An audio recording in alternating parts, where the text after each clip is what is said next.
but I don't know how yet. This is a thing I do sometimes when thinking about deck building, is I'll just make a pile of cards that seem kind of thematically unified, with some theme between them. In this case, the theme is having enough legends to turn on Mox Amber, and being able to play Kinnan at the same time. So some blue and some green, and then just what cards do we get from other colors? We get stuff like Thalia and Demara and Teferi from white, Teferi being the biggest draw there. Red gives us Gallia, which might be playable if we're doing stuff like Gilded Goose as well, or Llanowar Elves, just might be easy to have 3 attackers early. And Domri for a little bit of interaction, Klothys against the graveyard decks, Rada's a nice card. Black gives us access to Atris and Vraska, love Vraska. Plus, on the low end, we got Lazav and Cheville, both of which are pretty strong, so right now Sultai is most tempting to me. But I think I may build that deck a bit later on the stream. For now, I'm just going to start up a game of Esper Yorion. So let's take a look at the list and see if there's anything I want to change before we dive into the ladder here. Alright, so some adjustments from last time. Moved the time wipes out, brought in some deputy detention so we'd have access to this card.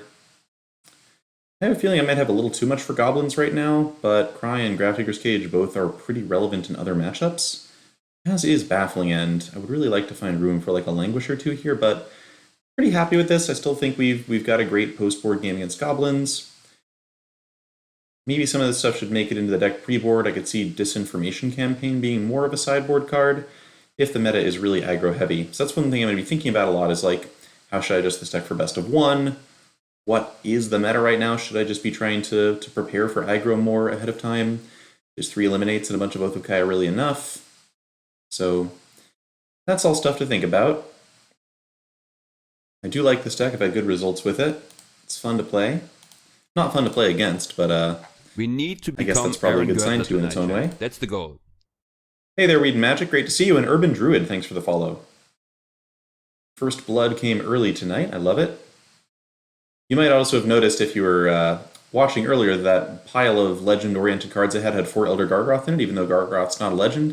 And I really think it's just the subliminal messaging of having Gargoth in the background every time this screen loads. Just love that card. Love the idea of playing it out on turn 3 with Kinnan and Mox Amber. Okay.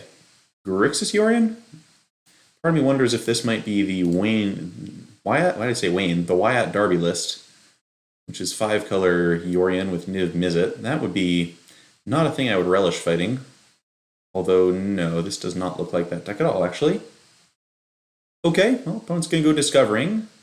That's a card that works pretty poorly against Narset. Looks like it is Grixis, and we're just going to Agonizing Remorse versus Thought Erasure. That's a tricky one. Thought Erasure gives me a little bit of control over my next draw, whereas Agonizing Remorse, or if I save Thought Erasure for later, it might get me a Disinformation Campaign back. I think I'll start with Erasure. So that Scry is nice. And we see, alright, opponent's also doing Disinformation Campaign, and they're missing out on blue mana right now. Looks like they're Grixis Yorion doing Burglar Rat stuff, which is interesting. I've definitely thought about doing something similar myself. And how much do I care about any of this? Disinformation Campaign gives them the most card advantage. Thought Erasure is a card that, if they happen to hit a blue source next turn, they could take my Narset. So I'd almost rather they cast Disinformation Campaign than Thought Erasure next turn, which would be a reason to take Thought Erasure. And then if they don't hit blue next turn and I resolve Narset, suddenly Disinformation Campaign doesn't really do anything. I could also take Burglar Rat, which is a card they can cast next turn that also pressures Narset. I'm just going to take Burglar Rat. Mill this land, I don't really need it. And let me, pop up Cardboard Live, which is obviously inaccurate right now. I'll pop it open and it should update pretty soon. Let's see if our opponent punishes me by hitting the blue source. They did not. They did it Tiny Bones. Ooh, okay. So now I see the joke. I did think about this as well. If you're already playing Thought Erasure, Disinformation Campaign, and Burglar Rat, why not do Tiny Bones? It's actually kind of a nice idea. However, we're just gonna murder Tiny Bones at this point. No extra cards for you, and most importantly, no pressuring Narset. I would like to be able to draw 2 cards off Narset and have her still sit on the battlefield when all's said and done. And yep, opponent does not have much to do, so we could go Remorse plus Omen this turn, or I could cast Narset. I think in the interest of being mana efficient, I'd like to do Remorse Omen. I think Narset's pretty safe. Is she, though? No, I'll go Narset here. If they had Thought Erasure, it'd be pretty annoying for them to take Narset, and I really don't think I'm under much pressure from anything else they might have. Okay, and Disinformation Campaign versus Teferi. This is tricky. If I still had the Thought Erasure campaign, would be the easy pick. I think Teferi is pretty close right now. They've got an Extinction event they can discard right now to the campaign. I'll just take Teferi. Close call, though. We need to become Hardek, thanks for the follow. But in any case, the opponent did finally find blue mana, but that was enough awkward turns for them that I think we're pretty firmly in the driver's seat. They can campaign, which will make me discard a card, and they can pick it up with Thought Erasure later, but we're going to be generating a lot of card advantage with this Narset and a Tef.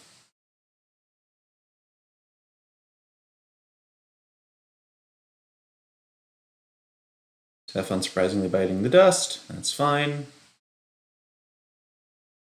Okay, so I'm going to use Omen of the Sea first because it helps me set up the Narset draw. Always a good thing to do if you can.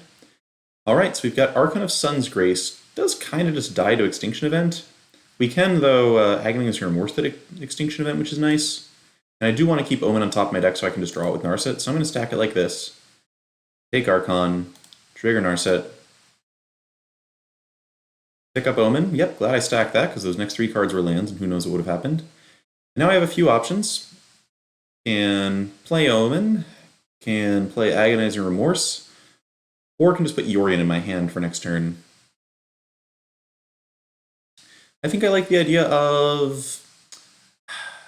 I'm trying to think of how I could lose this game from being in this pretty strong position that I'm in. I think the easiest way for that to happen would be for my opponent to discard my Yorion and for me not to be able to get another one anytime soon. I'm just going to start with Remorse. Looks like my opponent did find another Thought Erasure, and I think I'm just going to take it. I could take Extinction Event because it stops Archon from doing things, but if they Thought Erasure, I also don't get to really do anything with Archon. I could also just take Yorion, but Yorion doesn't really seem that threatening at the moment. They need a second blue source to do anything with it. They'll take that. It also helps them under no obligation to play the Archon anytime soon. It's more like a threat for maybe at some point they'll discard this Extinction Event to a Disinformation campaign. Okay, maybe they'll have Rankle, Master of Pranks, so that means I do get to play Archon safely, which blocks Rankle, and then if they want an Extinction Event, their own Rankle dies, which I'm pretty happy with. So let's just set up with that. So my Narset drew me 2 cards, they played Rankle and killed her, but then they're going to have to play this as a... Essentially, I'm 2 for 1-ing them if they play this Extinction Event.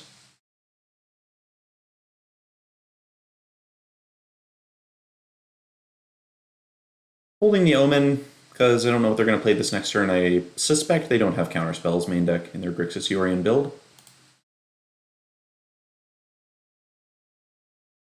Really love having 3 more Yorions in my main deck for situations like this, since Yorion's the best draw in the deck. I don't know why I played with so few for a while. Alright, Tiny Bones, so the opponent's really committed to, I guess, not casting Extinction Event. I don't think that's going to work out super well for them. Feels like the thing to do there is like Extinction Event and hope that next turn you get like Tiny Bones and a Disinformation campaign and can get something going. Oh, well I hit my own campaign plus another Archon. I like both of those. I have a feeling that after I play campaign that my opponent's going to feel pressured to Extinction Event anyway, and then I have the Archon for after that, which seems good.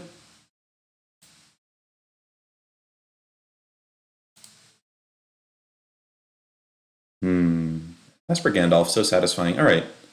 Wow, they discarded Extinction Event. Opponent is really committed to this bit, huh? So I could just play the second Archon now. That... yeah... I guess they're thinking that they have a Yorion, so they can maybe beat the second Archon with that? But I'm also just miles ahead if I just keep making little horses here. I don't really need to jam the second Archon yet, so I'll go Omen. And then I have this Godless Shrine for Agonizing Remorse.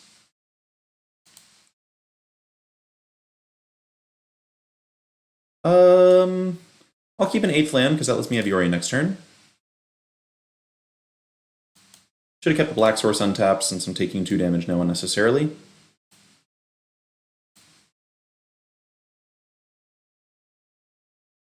And opponent has shown me no reason whatsoever to care about Yorion, so I'm just going to take...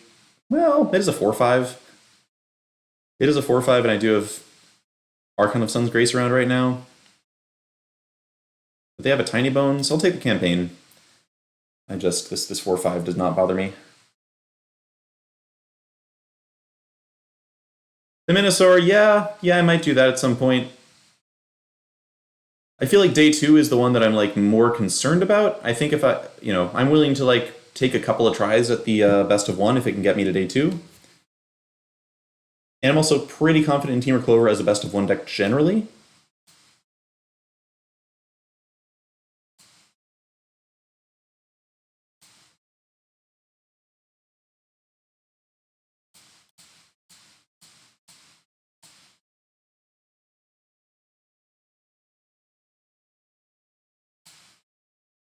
So between Rankle and Tiny Bones, I'm just okay. Well, they're obviously dead. I was going to kill Tiny Bones there because Rankle's not getting through, and Tiny Bones can draw them extra cards.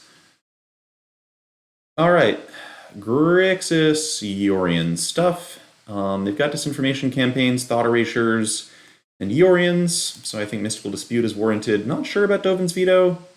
They did have a good number of creatures. Deputy definitely isn't really what I want. I guess Deputy wipes out Tiny Bones, which is cute. Definitely want Oath of Kaya for Tiny Bones and Rankle, and whatever Planeswalkers our opponent's running. I'm sure there are some. Eliminate hits Tiny Bones, but not Rankle. Also hits Narset. Yeah, I could see cutting Omens. And do I want Veto over Eliminate? Do I really want that? Given the opposite, I wouldn't be surprised to see Kroxa too.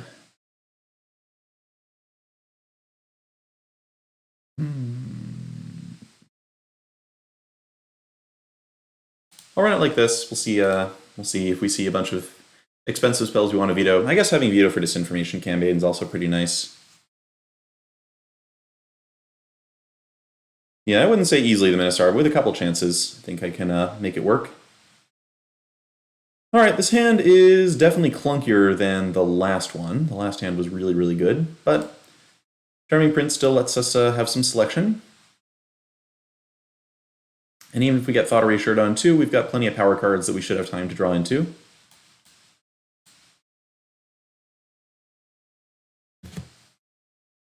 Great, not getting Thought Erasure, which even if they have Duress or something, we get to keep Charming Prince, which is the most important card in the hand right now, because it keeps it functional. Alright, but now that we found this... I think I still Thought Erasure. I think if they have a disinformation campaign, that would be pretty annoying. Or a way to counter Narset. Yeah, so let's see. Our opponent's got Thought Erasure. They got Virulent Plague, which they brought in against Archon of Sun's Grace. It's a terrible card that they really shouldn't have brought in. But, I mean, it makes sense given what they saw last time. Guess I'm glad we took out our Omens. Thought Erasure, Burglar Rat. Sulfur Falls, so no black mana. 5 black cards. Mana, I mean, I understand they kept an opt. It makes sense. They probably would have kept that hand too, but it's a shame. So between Thought Erasure and Bolus, I have 2 really powerful 3-drops. So I think I care... On the other hand, I can just kill Bolus with ECD. It's not that big a problem. But getting to ECD is not necessarily trivial at this point. We only had 1 more land in hand, so I'll take the Bolus. I can easily beat Thought Erasure.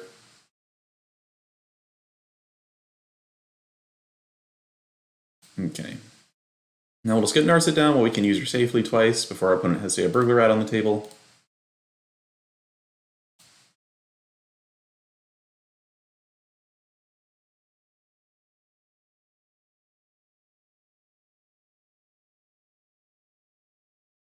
I'd expect to see Burglar Rat this turn as a way to pressure Narset.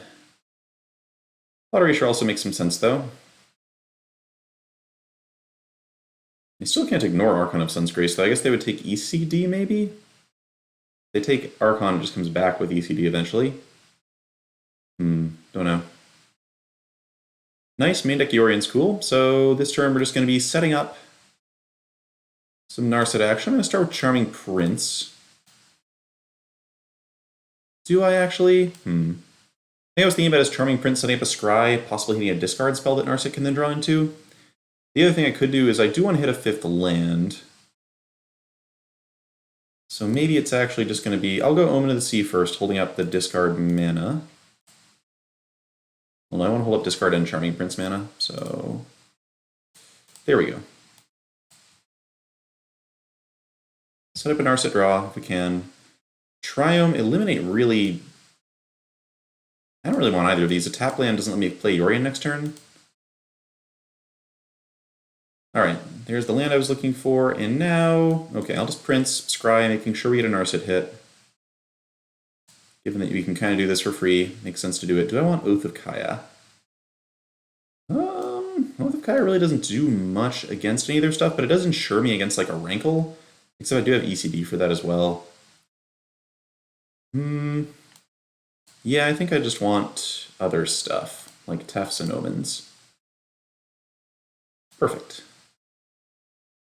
80 card deck, what's an 80 card deck? We got plenty of card selection here.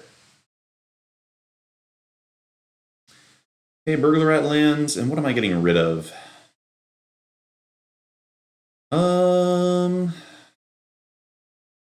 Could just get rid of this Yorion because it could come back with ECD later. I could get rid of Disinformation Campaign because they've got a dead card in Virulent Plague that they don't mind discarding. I'll just discard Campaign. Ooh, okay. So the Yorion's actually looking kind of annoying right now. Now I will discard, let's see.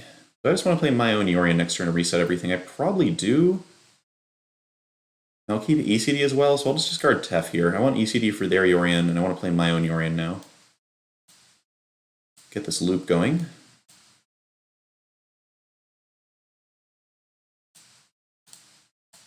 So my opponent gets to trigger their Burglar Rats one more time, but I get to trigger my Yorion an infinite number of times, because Charming Prince is a good card.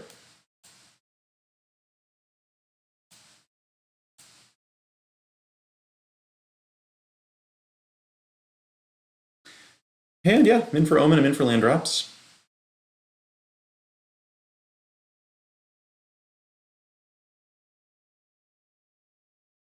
And I'll just keep ECD and get rid of the other two cards, and then ECD eats Yorion. My opponent is a Grixis deck, so they can't really interact with ECD per se. And from there, I think we get him pretty easily.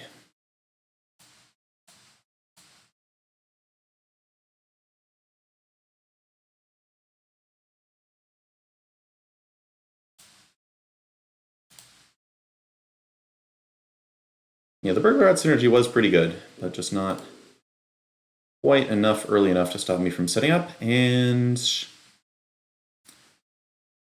yeah, I think I'm just going to take Mystical Dispute, because I can hold it up right now.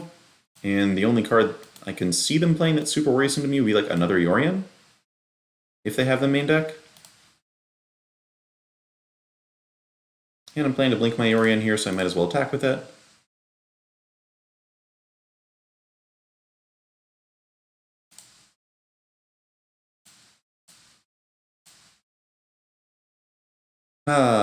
Yorion loops are relaxing, chat. I enjoy these. I don't really need the land. I will take another Charming Prince.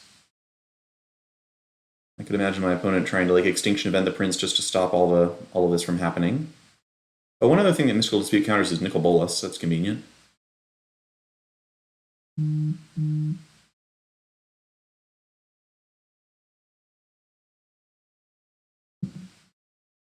Ouch, they brought in multiple copies of Virulent Plague. Yeah, this is... Archon of Sun's Grace is a card you should try to counter by ideally just killing it. Trying to counter the Pegasus tokens feels like a hard row to hoe. Keep an ECD around because I just want to get stuff out of my graveyard and don't really care about removing these Virulent Plagues. They're not an obstacle to my winning the game.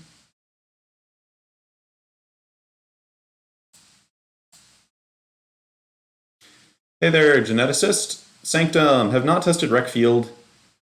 I just am not a Team Rec player. It's a decision I made long ago, which helps me cut down the list of things that I care about. I also suspect that Esper Yorion probably has a good matchup against Rec Field, given that it seems I've pretty much crushed Team Rec when I've run into it before with this.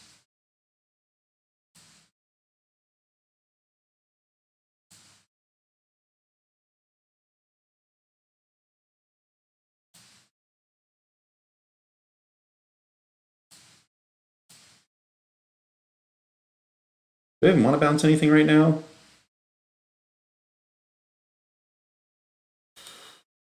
Well, let's just draw a card, actually. I kind of want everything in play that's in play right now. And continue to keep this untapped for Mystical Dispute. Yeah, no, Temur deck, I mean, I'm sure the Rec Field deck is powerful. You took two things that were good and blended them together, and they both want to do a lot of the same things, but I find it a bit boring. I'm not interested in doing it. Sanctum, I mean, you're talking about a deck built by a pretty good deck builder in Croakies against a field of random stuff. I think Croakies is just a better deck builder. Like, almost none of the pros are really talking very much about Historic right now, I've found.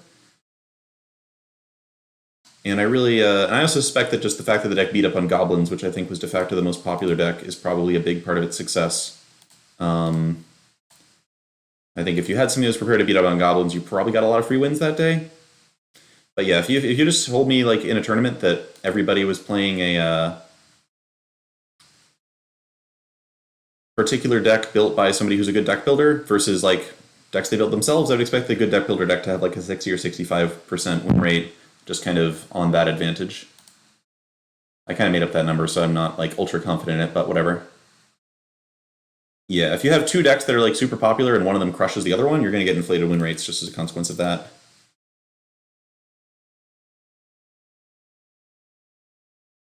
So one problem, of course, with the Temur Rec Field deck is I'm sure Temur Clover struggles against it, as it does against Rec and has since time immemorial, which is makes me maybe more likely to be interested in Esper Yorion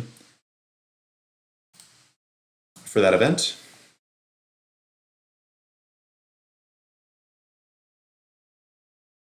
Hey, GG, C-Bell. Yep, Rumty. If it's worth doing, it's worth doing with made-up statistics.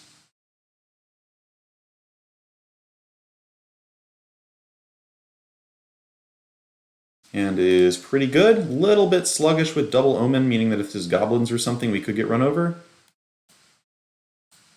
We'll see.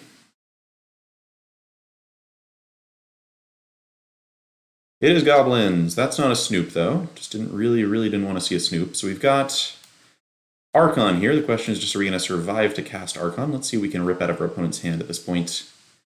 Okay, so they need these treasures very badly to cast these other Goblins. Interesting. They are short on mana. They're quite short on mana. Part of me just wants to take War Chief. Part of me really worries if they get a land and play Ringleader, that's going to be very annoying. Obviously, Muxus looms, but they're quite a ways off of playing that now.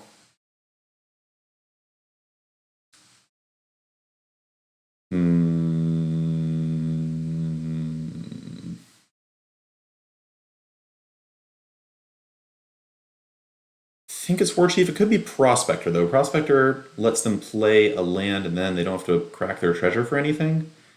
And if I can find some removal, killing War Chief actually is something I should have time to do. War Chief also turns on Goblin Matron. I'll take War Chief. Definitely don't need a third Omen.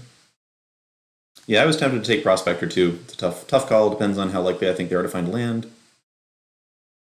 Looks like they didn't.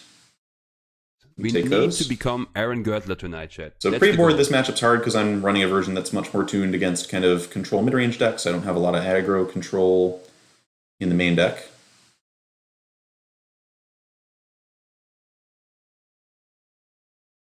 I wouldn't be super surprised to get to see our opponent go like Matron into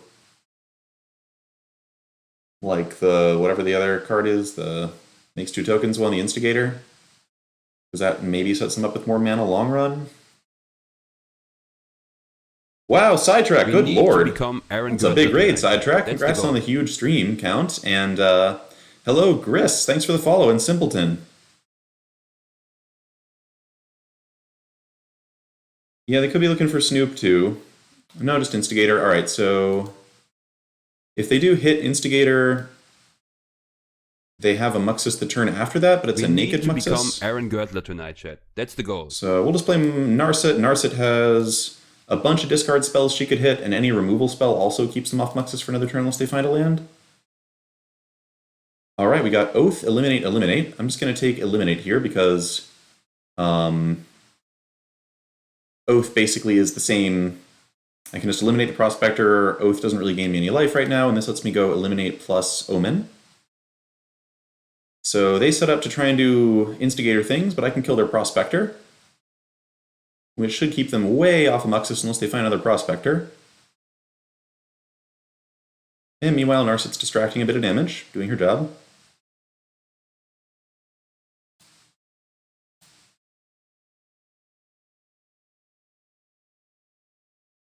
The Trent Reznor stream, I have no idea what you mean. That's the goal. Wellers and Bus, thanks for the follows.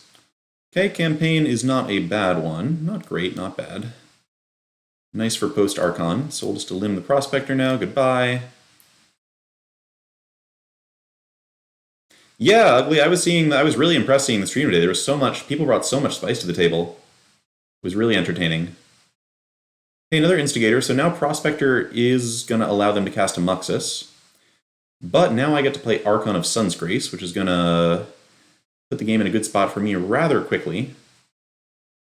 So it's really just a race to see if they can get that Prospector, and really, given that they're still in 2 lands, it's really just Prospector. Or like, I guess if they have another Matron, they could hit a 3rd land and play Matron to go get Prospector. They could also have a Gem Palm Incinerator, but a lot of decks aren't playing that main right now, especially if they've got Goblin Ringleader.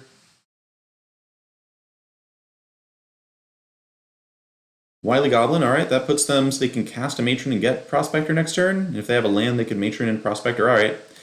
Well, I like the other Archon, let's play that and just go to town. You need to become Aaron Gurtner tonight, chat. That's the goal. A little bit of disruption, we roll Marshall against a bad Goblins draw, gets us there in game 1, which is the hard game. A Muxus next turn could still murder us, potentially, but our opponent's got, like, not a lot of time to pull it off. Diego Balves, thanks for the follow. Alright, Cycling Incinerator, they did find one. Well, we'll just make some horses. Glad they didn't have that last turn.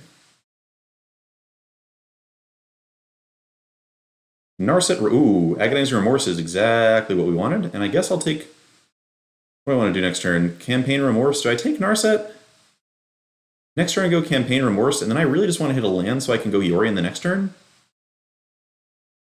I guess if I take Narset, Narset could find me another Eliminate or another discard spell in case they have 2 Muxuses. I think I actually bottom her here.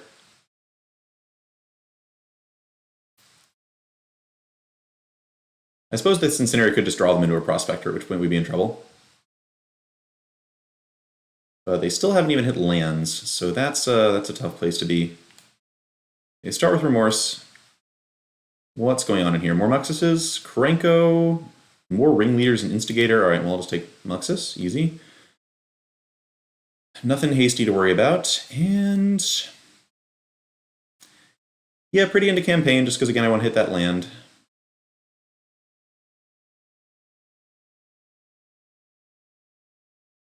Yep, Jund is a pretty average matchup for adventures. I think that's a good way to put it.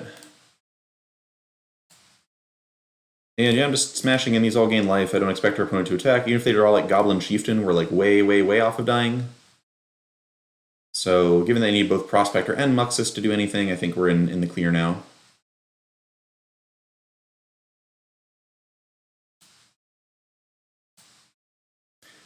Note that being able to take that Goblin Warchief on turn 2 is a really big deal. Although I guess taking Prospector probably would have been fine in the end as well. I guess worth noting that if I don't play the discard spell that turn, I just got to have lethal this turn. But I think that Yorion is still going to put me in a good position. And I'm going to be conservative. I'm going to leave the horses back here. Just in case they get Chieftain. I'm not really going to bother counting this damage. They shouldn't be able to penetrate through what I'm doing here. I guess if they had Prospector, they could kind of go off with Ringleader, so still hoping they don't have Prospector. Yeah, and I'd be happy to see Wilderness Reclamation taken out in both formats, especially now as it's starting to penetrate into Modern. It's just like clear that it's a really, really broken card.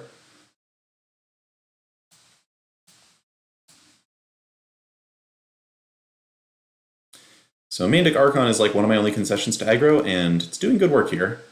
I'm back and forth between playing that one and playing Atris as my kind of 4-drop of choice, and very happy with the choice of Archon here, obviously. Alright, well they hit a land, but that's not a Skirk Prospector, so they can crank all they want to and nothing matters.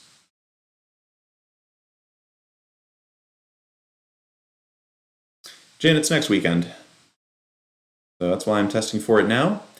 Sideboarding against Goblins, pretty easy. We cut the Narsets, we cut the Campaigns, we get some Cries, we get some Grafdigger's Cages for Muxus, we get some Baffleons to kill the Prospectors, we get some Deputies as just generic removal. We cut some amount of 2-mana discard.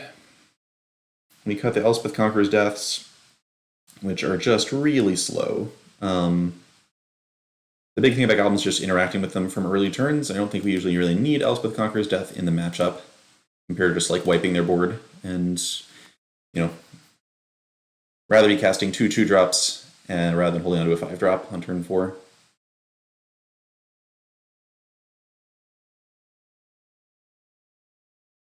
Okay. Yeah, I'll keep that. It's got the Cry of the Canarium. Goblins has no discard. They can't disrupt this at all. So unless they have a turn 3 Muxus, and looks like they're not going to have a turn 3 Muxus. So if they play Instigator, I'm now sort of, I think, priced into killing Prospector.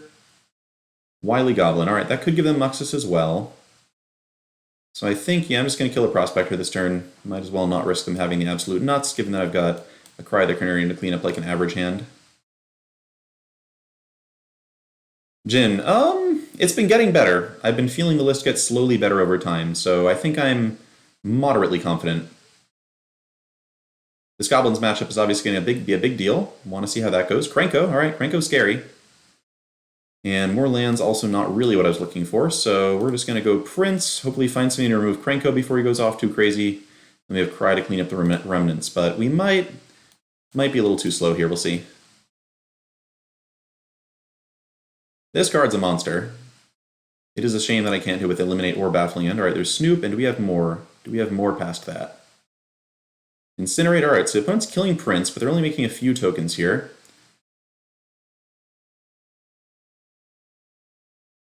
So they're going to have one turn with Snoop, no guarantee they actually find a Goblin. Although Matron finding Muxus is a concern. No doubt about it, that's a concern. So we'll kill Krenko. Thanks, Jen. Really appreciate it.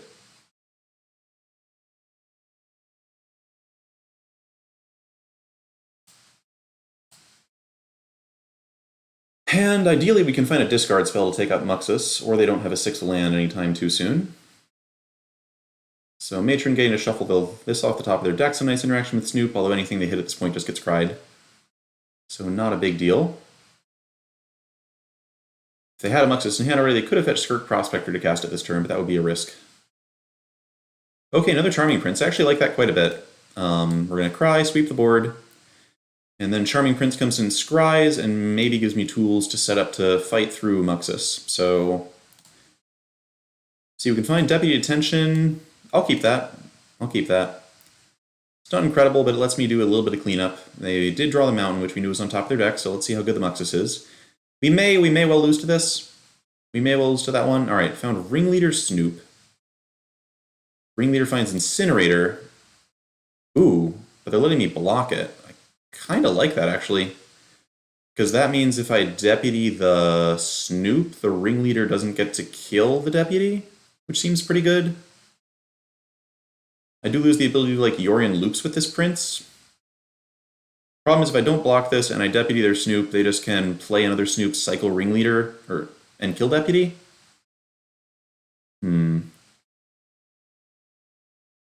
Yeah, I'll make this block.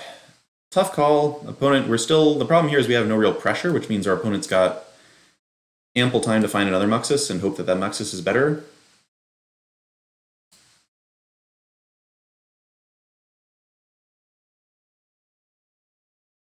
We really love an Omen next turn, or like a Omen of the Sun, that is. Alright, so we've got an unknown. Oh, we knew that we were going to draw that. Okay, that was on top of their library. Interesting. Okay, but doesn't really hit anything too frightening. We can beat Prospector Warchief. And if they try to use Gem Palm Incinerator to stop Deputy Detention, they're going to not have enough damage. Let's see if they realize that. It seems like they realize that. This isn't going to work for them. It does mean I may not want to block with Deputy this turn. Let's see. So if I block with Deputy, they sack something to cycle Incinerator, killing Deputy. Then I play Yorion and I kill their Snoop. This is probably worth it. Probably worth it. I wouldn't mind their Prospector going away. And then I kill their War Chief with the Yorion. Still taking hits off of Muxus there. Turns into kind of a top deck war. If I don't block, I go to 6. Play Yorion. Not really blinking Deputy for any particular value, though. Yeah, we'll go with this.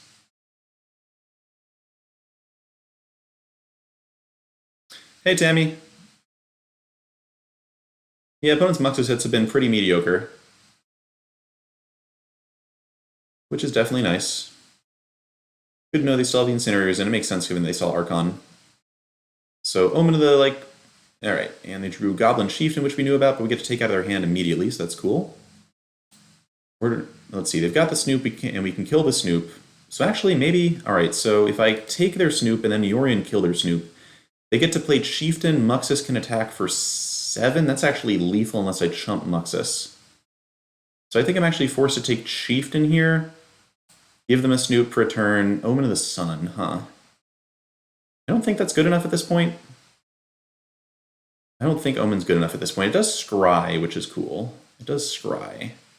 Snoop's just so dangerous, though. I kind of want to find more removal for that.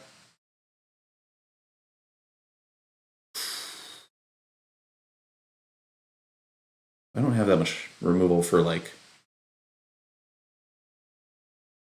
I'll bottom this. Probably going to lose this one. I think we're just getting ground out a little bit here at the end. Basically just failed to find the discard spell in time to stop the Muxus, which makes me happy that I kept 6 of the discard spells in it, maybe that I actually wanted a 7th.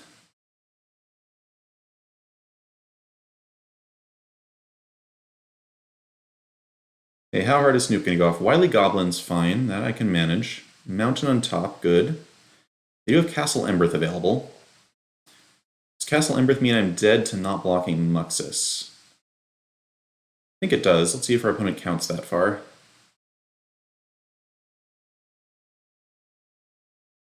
Alright, they figured it out. So that's 7. With Embereth, it's 8. Yeah, so we're forced to block the Muxus here, which means we're probably kaput. Another Yorion might keep me alive for a turn. Omen of the Sea into Yorion's like the miracle draw we could use. Try the Canarium. Unfortunately, against Muxus, it's not quite enough, so that would be an argument for having bigger Wraths. Also, if we had a bigger Wrath, we could have not bothered to kill the Krenko and just killed everything. Man, seeing how that game played out almost does make me want this last Remorse, just to have the most possible chances of getting rid of Muxus. I'm not sure what I'd cut for it. Possible that Deputy is like a little bit worse than Remorse is here. Like, I like that this can clean up a bunch of Goblin tokens if my opponent's going off early with Instigators. I can also cut a Tef. Tef is like not impressive against this deck. Maybe like 1 ECD. ECD would have been great in that late game scenario where I just needed to kill their giant Muxus.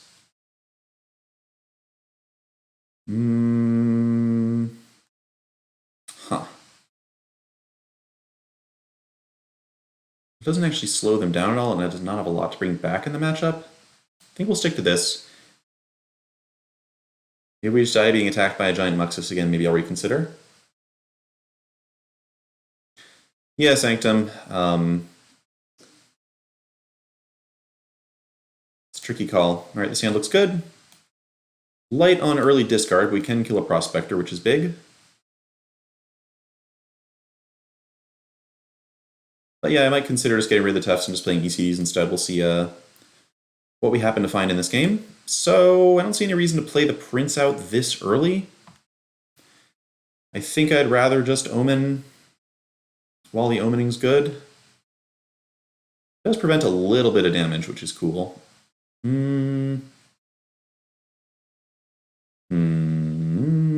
Alright, I'll Prince.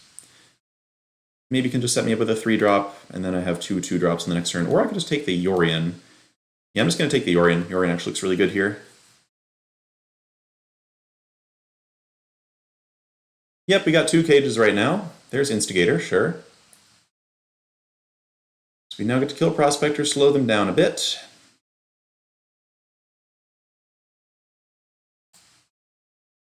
And then if we could like Omen into a discard spell next turn, that would be great.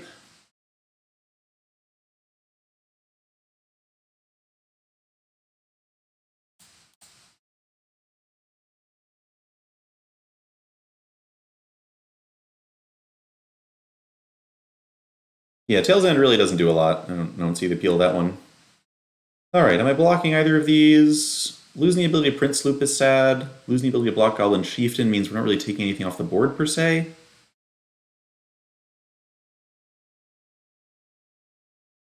I think I'm on no blocks here. Having the ability to Yorion loop as early as turn 5 is really good.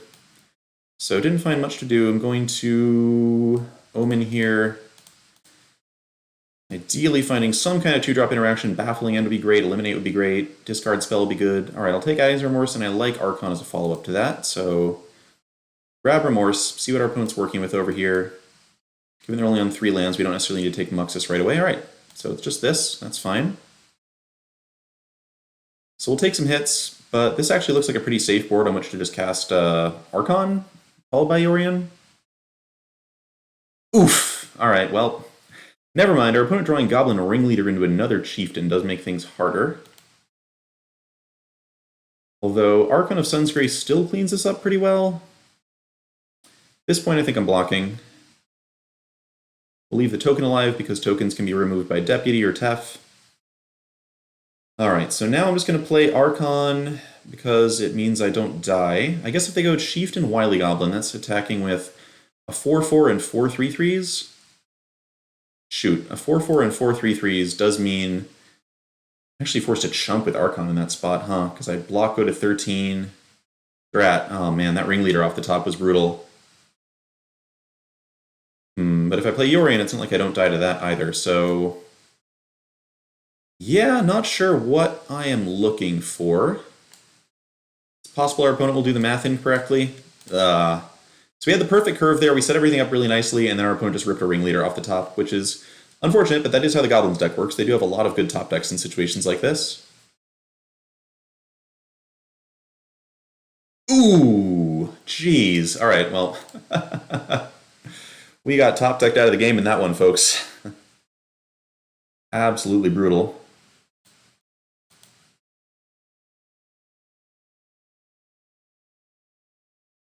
Also, I totally, yeah, don't think we're winning that one even without the top deck, but it did hurt. All the same, it hurt. Interesting. So, managed to win the first game, lose the next 2. They were Mana Screwed in the first one. What else? Maybe we just put a 4th Cry in. I kind of just want Cry every game, and Goblins is popular. No, we should not be playing Tocatli in our Yorion deck, I think. That road is closed to us. Honestly, who even plays Control? Who even plays Control? Okay.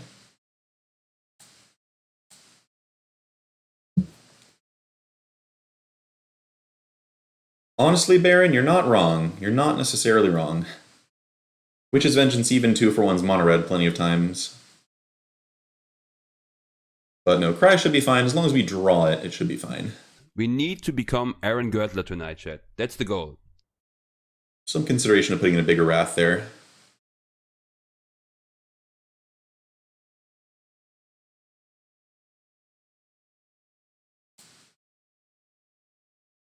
They call me Powder, thanks for the follow.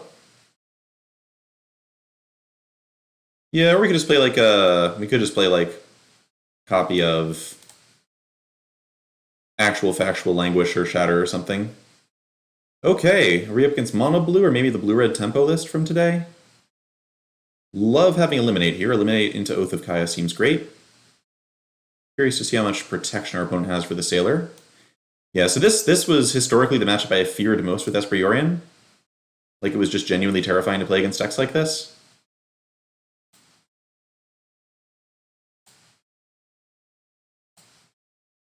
Assume this gets countered. Oh, no, great. Okay, so nice, clean 2 for 2. And now I just need to find a 3rd land for next turn. Ooh, opponent missed on their 3rd land, so that's nice. Think I just jam Prince over Omen?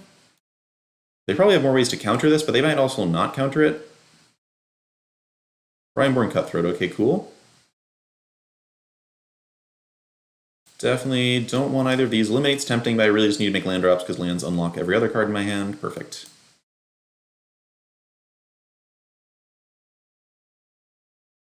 Yep, Bottle Brush. I mean, we're sort of... Esper Yorion is sort of that.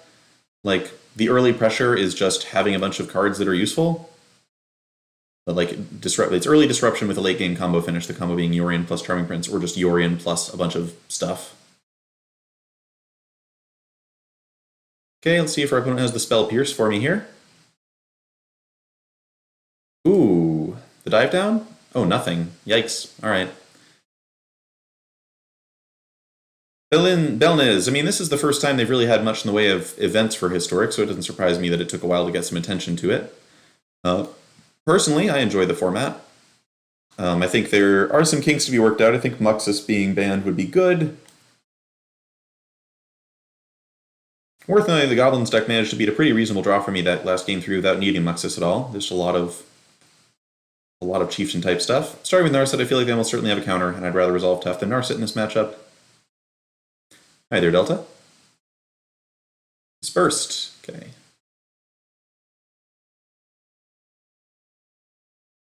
Elspeth the Conqueror's Death may just be a blank piece of cardboard in this matchup. I'd be surprised if we could do a lot with it.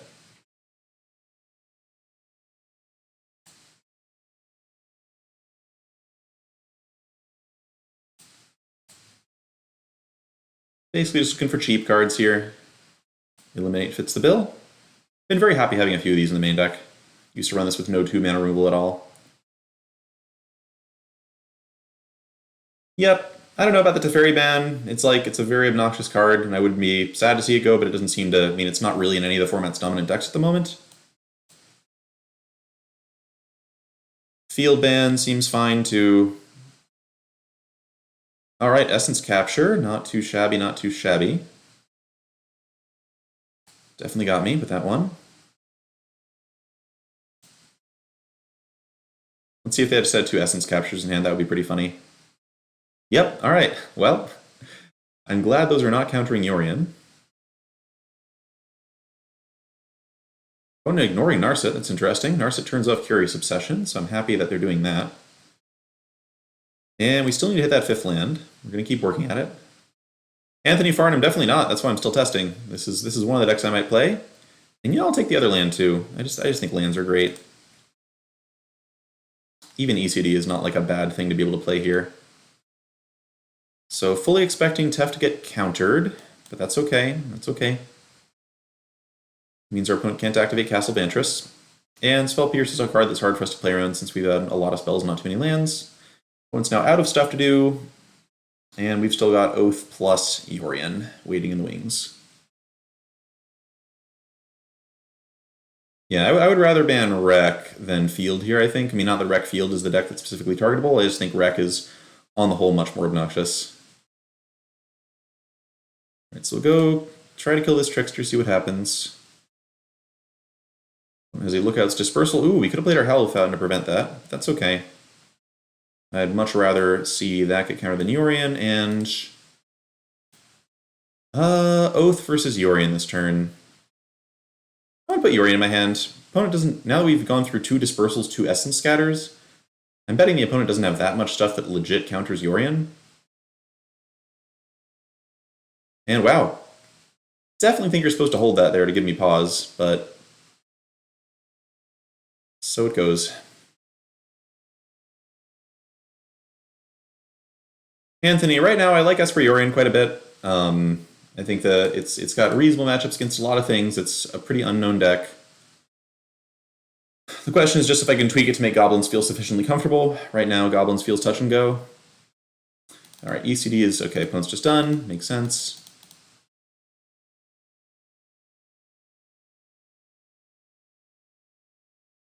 Yeah, it seems like they might have even kept like multiple Lookouts Dispersals or something. Or like a combination of Lookouts Dispersal and Essence Capture. I think you maybe can get away with playing one or the other mono blue, but I definitely wouldn't play both. Like, protecting a card that's been Curious Obsession is such a big deal.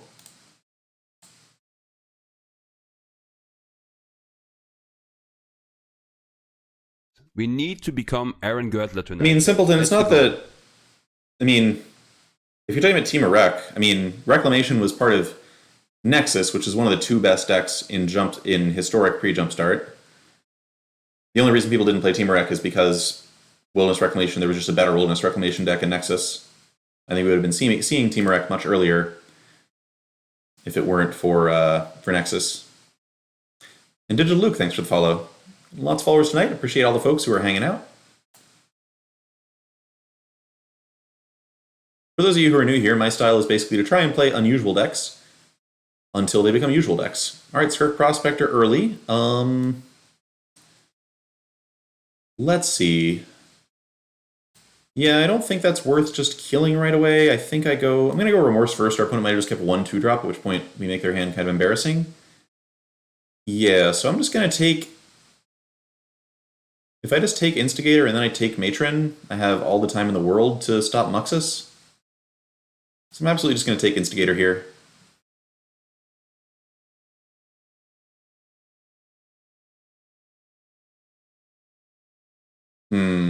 I mean, I don't think Mana Burn would do a lot, Bottle Brush, because the Rec player doesn't have to tap all those extra lands for mana. We need to become Aaron Girdler tonight, chat. That's the goal. War Chief. Does War Chief make me want to take Matron less?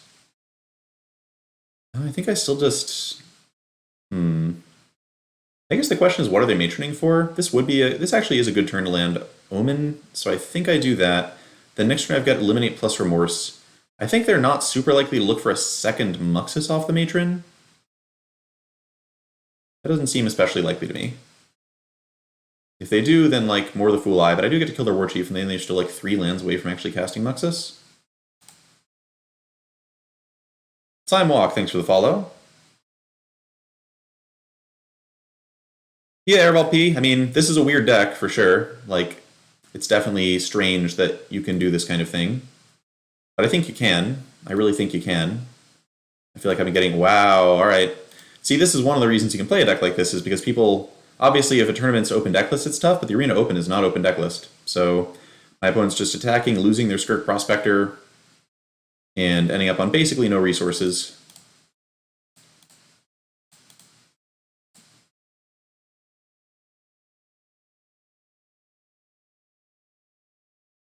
They could sack both of these to cycle Incinerator and kill 1 token. Don't know if that's worth it for them. Didn't think so. Alright, we got another Omen, so we don't have to worry about Muxus next turn. I guess if they hit exactly Phyrexian Tower, we'd have to worry about Muxus. Definitely a part of me just wants to play Omen of the Sun again and wait. Alright, I am going to choose not to worry about the single copy of Phyrexian Tower they run. I'm just going to play another Omen. Yeah, the Minister, I mean, even if they hadn't done that, we had eliminate their Skirk Prospector into, like, more stuff. So it's like a tough call. Like, we could have eliminated their Prospector, remorse their Muxus, and they're still, like, not in a great spot. Wow, they are really just desperate to get this Muxus down. I think they should have just gone and gotten another Muxus, absolutely. Like, this just doesn't feel correct at all, because now I take their Muxus and they're out of Muxuses. Belniz. Yeah, I mean, you're welcome to ask any kind of question here, as long as it's asked in a polite fashion. What's the question? All right, so this turn, I'm just going to go for... We have some options. I'm going to go with Remorse, take Muxus. If they want to cycle this Incinerator for me, that would be helpful to my choice decisions. Yep, take Muxus. And I'll put Yorion in my hand. So basically, I think the winning line is to hope my opponent doesn't top deck a Muxus in the next 2 draws. I could eliminate the War Chief, or I guess I could eliminate the Prospector, which lets him not play a top deck Muxus, but I'll put Yorion in hand here. Then next turn I've got ECD. The turn after that I've got Yorion blinking ECD, making like 4 more tokens. We'll see. Yeah, Belniz, if you want an internal format, this is definitely the way to do it. So the opponent managed to cycle Chieftain. Okay, they've got Incinerator to cycle, which means... Let's see... Yep, just going to double walk the Chieftain, force the Incinerator cycle. I could just block Chieftain and a War Chief if I want to just take less damage here. But I actually want them to cycle this because I don't want them killing Yorion with it.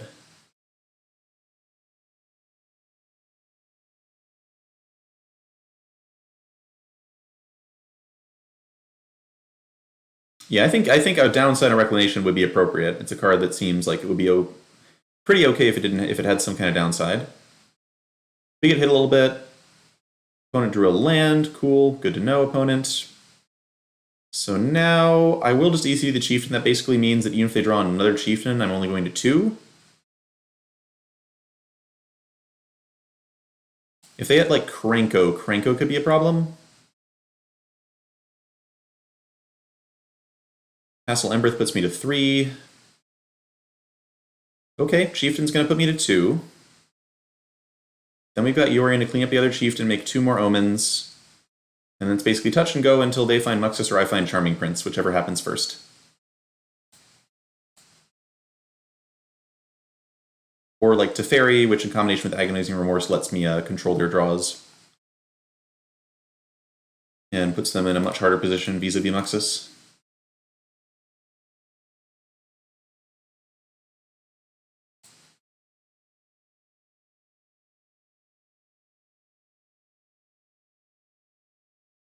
And now, I think I could take Warchief rather than Chieftain, because Warchief forces them to sack a Goblin to play Muxus. No, I should take Chieftain.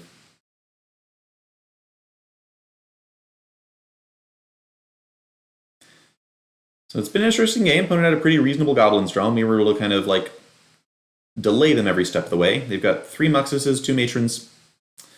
Alright, so they ripped the best card in the deck, but it wasn't actually a good Muxus at all. And that means we should be pretty fine still. I don't know. Now it's a top deck war. Okay, Matron hit them at Chieftain, which is a weird... No, it's a sensible play. Alright, so now we've got an interesting spot. They're just going all in, huh? Okay, so we block Muxus, block Chieftain, block... Are we dead? Are we exactly dead? Yeah. Let's see. That's 6 2/2s? Yeah, we're exactly dead, huh? Wow, chat. We had... No, we don't go to 2. I think we exactly die unless I'm miscounting something. We don't have any lifelink, and that's exactly lethal. So, as I said, we got to the point of stability. We removed the Muxus from their hand. They had gone through 1 Muxus, multiple Matrons, and then they just top deck a Muxus immediately the next turn into more Matrons before we can untap with our Eliminate. So, rough game, but still it's game 1. That's the game before we have any of the Goblin sideboard cards.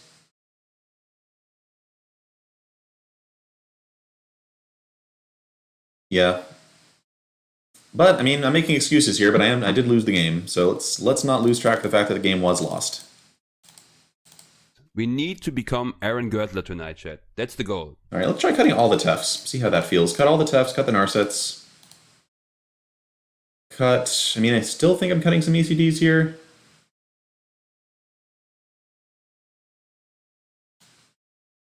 How is Deputy really? Probably fine.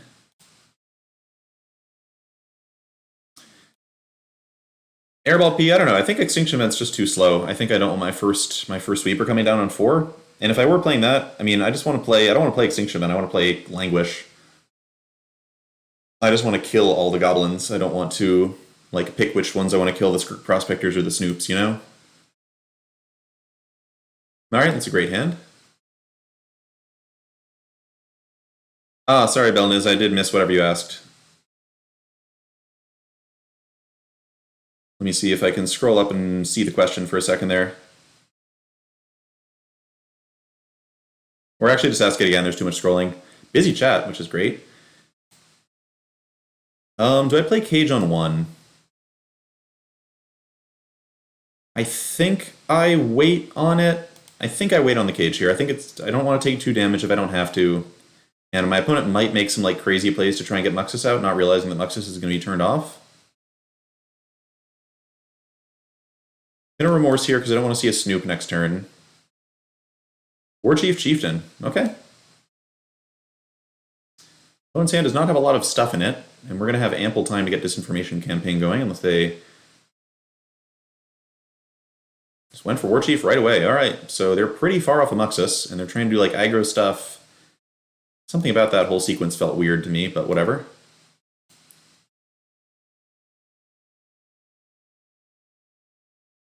Oh yeah, sorry. So I was trying to answer the question. I think I maybe got interrupted a bit there. Yeah, I mean, Goblins right now seems like a very powerful deck. Can't object to playing that one. One's putting together a pretty respectable aggro draw, even though we kind of did whatever we wanted this game. They can't play Muxus next turn, so I'm just going to wait and go for Omen stuff.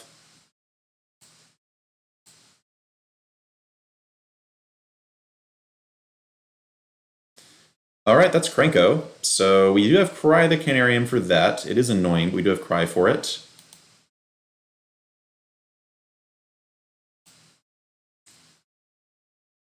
Never mind, they're just turning it sideways. Okay. I can respect that. What am I doing here? So I can kill the War Chief.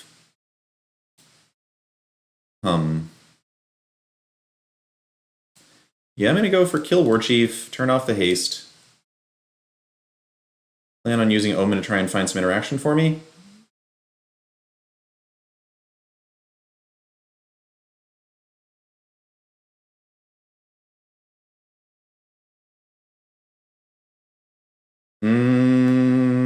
Alright, let's see. Okay, if that's the case, do I take the untapped land so I can put Yorion in my hand this turn? No, they have Castle Embreth, so I can't afford to do that. So I think I bottom both of these. Alright, 4 Cry. Alright, this is a good lesson here too, where we have the Cry, but the opponent just happens to have a bunch of 3 toughness goblins, including Chain Whirler, which is a weird one to bring in, but you know, it's beating us, so I'm have limited ability to really like complain here.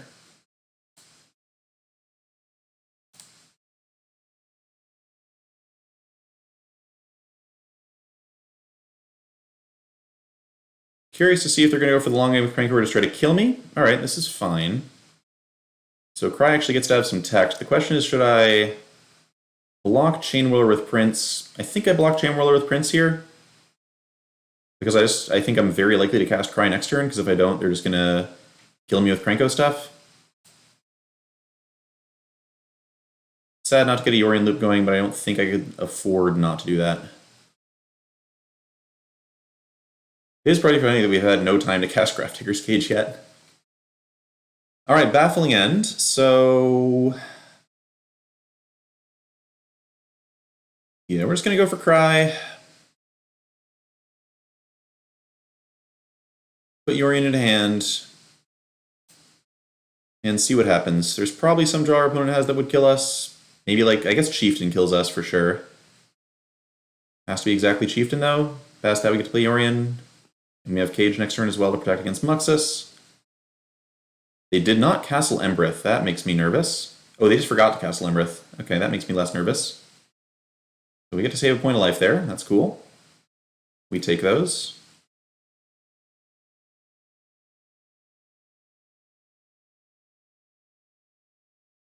Got Snoops turned off. We've got this last card in their hand is going away now. No idea what it would be, but I'm glad we got it. But I played Triome. I think I played Triome here. Could cycle it later, but I am going to draw 2 cards now. Put the Disinformation Campaign draw first, so I have more idea what to look for with Omen. Thought Erasure, not the best. Alright, we got a Muxus. And an Oath of Kaya, that's exactly what we wanted. And I think I'll just take Baffling End as well, actually. I might want more card selection than this. I have a Baffling End.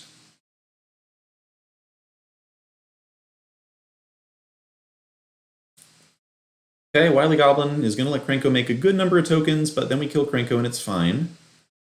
Opponent's got no attacks thanks to Yorion. So now it's just a top deck war, but I think we've got the edge. We've got some scrying.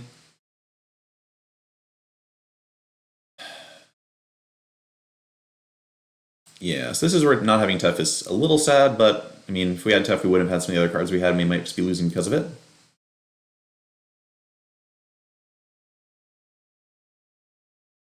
Krenko's gone. We've got Baffling End for Chain Whirler. Am I going to play that, or do I save that for like a Chieftain or something? Or to like save the mana to be able to scry?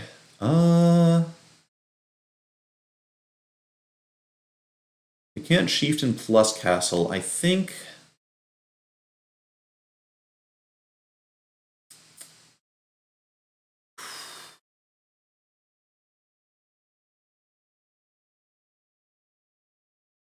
Alright, I'm going to go for Baffling End here. And I'm just going to go for Blank Thought Erasure because it puts Disinformation Campaign back into my hand, which effectively draws me a card. Note that Deputy Detention is also an excellent draw here. Cleans up their board really well.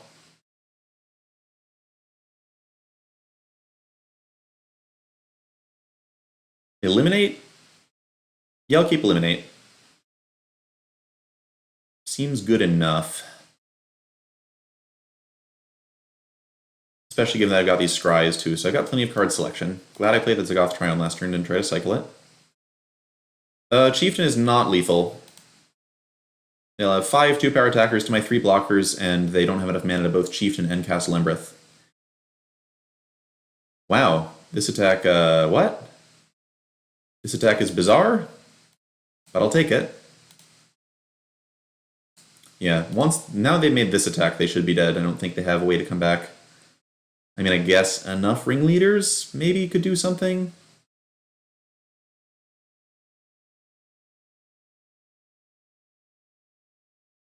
Yeah, before the Baffling Chieftain would have been...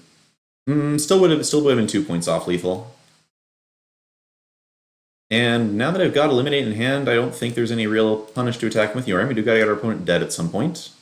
So now we've got basically 3 Yorions and 3 Charming Princes that are all incredibly lethal, if we find them. Ha! Alright, so opponent is splashing for Duress, that's good to know.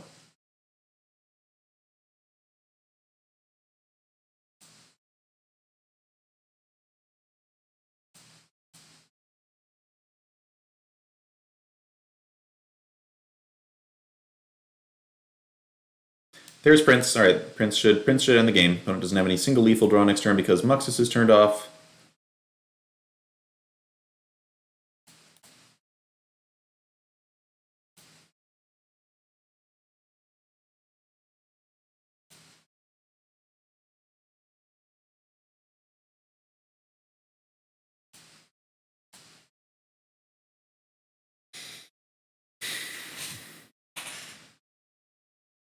So opponent made some weird decisions, but I don't think, I mean, holding on to that attack for later and having like a bunch of tokens now would not help them. So I don't think they really had a way out even with correct play. Or different plays, I should say. Correct seems wrong. Alright, so they got Duress. Don't think that really affects me too much. Still think I like Deputy. Still like Archon. Oh, Campaign. I didn't take out Campaign. Right, usually Campaign's out. Was kind of nice there, admittedly, but I think they probably shouldn't be in. We'll go with Tefts and 1 more Remorse. Having Teft means that the Laking Remorses are less likely to be dead. Fetch lands, I think they're just not going to do because they hate... I mean, they printed Fable Passage, so what do I know? But generally, fetch lands, the problem is the shuffling. Oof. Don't think I can keep this one, unfortunately. Like Archon, I like Yorion, but this is like a little too much clunk early, or is it? In theory, if I play Omen and hit Disruption on 3, and then Archon on turn 4 and Yorion on turn 5, I should just win. The question is, like, does this give me enough stuff to do to actually stop my opponent from killing me?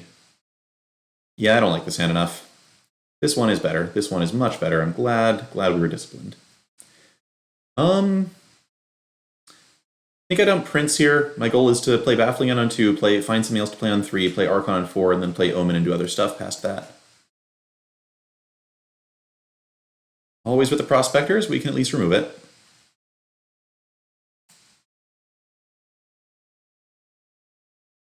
I would say Muxus is at least as bad as Winota. I personally find playing against Muxus to be much less pleasant than playing against Winota. I think the fact that it just combos by itself, and that your interaction around it doesn't really matter, is really bad.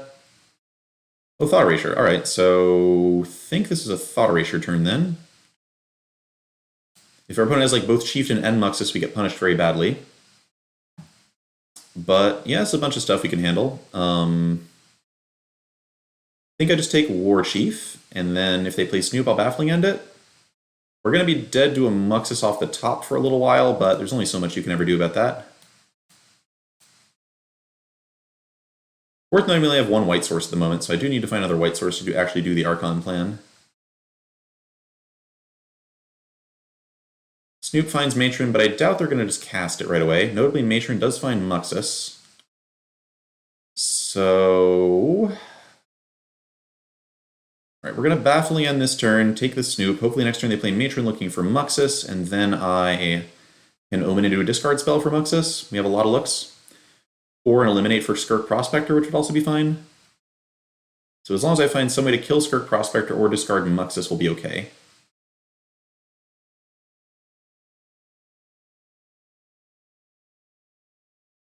Weed Magic, I think Temur Clover actually bears the losing Shocklands pretty well, because we have an on-color Triome already. Okay, they do have the 4th land, which means if they hit a 5th land, even if we kill Prospector, they can still Muxus, so ideally we just discard it. Eliminate, okay, eliminates one of the cards I was looking for.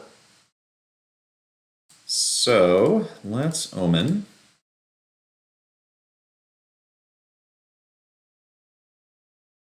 Double Oath of Kaya. I think I take one, bottom the other. It's good against the Chain Whirler, but not especially good against Muxus coming out. I would like to find a discard spell, or just like a Yorion to play. Let's see if they have that land. Nope, Chieftain's good, but not great. We can just kill it. Discard spell? Ooh, second white source. I like second white source. Shoot, do I play Archon this turn? I think I'm supposed to. Obviously, Muxus just destroys me if they find a land, but if all they have is Chain Whirler, they can then attack with everything. I'll be at 8 off Chain Whirler, but I get to block with Archon, so they don't really have good attacks. So my hope is they don't hit the land and they have nothing better than Chain Whirler here. If they hit the land, we're in a lot of trouble. But if all they have is Chain Whirler, we're in reasonable shape. Okay?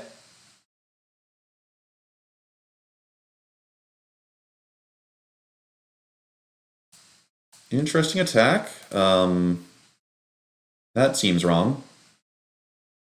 But I'll take it. We'll take those. Ooh, another Archon. But not Archoning this turn, we're just putting Yorion into hand. We just need to kill the Chieftain, take away one of the haste things that Muxus can do.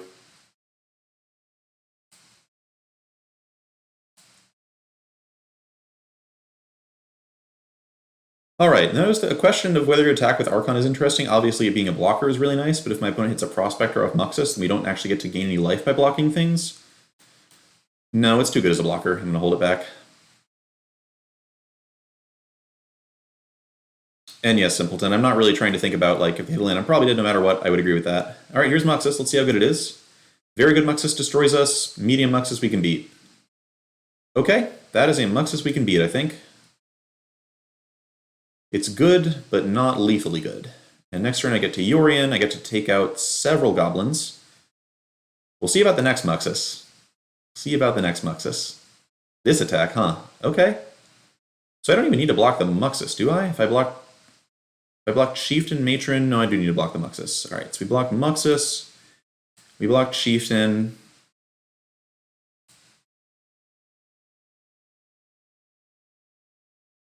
Got our Chain Whirler's first strike, and we're setting up blocks. Can't lose to that. Oh my god, Omen of the Sea.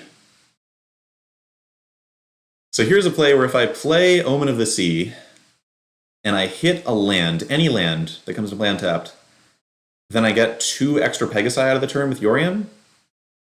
2 extra Pegasi, chat. 2 extra Pegasi. Yes, I'm gonna do it. I'm gonna do it. I'm gonna do it. Am I gonna do it? Am I gonna do it? I mean, worst case scenario, I guess I could hit like another discard spell or something. They're not gonna kill me unless they... I could either hit a discard spell and just take their Muxus too, and then absolute worst case scenario, I can just play another Archon of Sun's Grace, and I have 8 points of lifelink blockers. Yeah, we're doing this. I don't even know if they have another land. Let's see. Wouldn't say it's balls. I think it's like thinking about all aspects of the game. Ooh, do I keep the Omen and the Prince? Well, I want to keep Omen and Prince really badly because that makes Yorion insane. I'm just going to keep these 2 on top. And I'm just going to play Omen.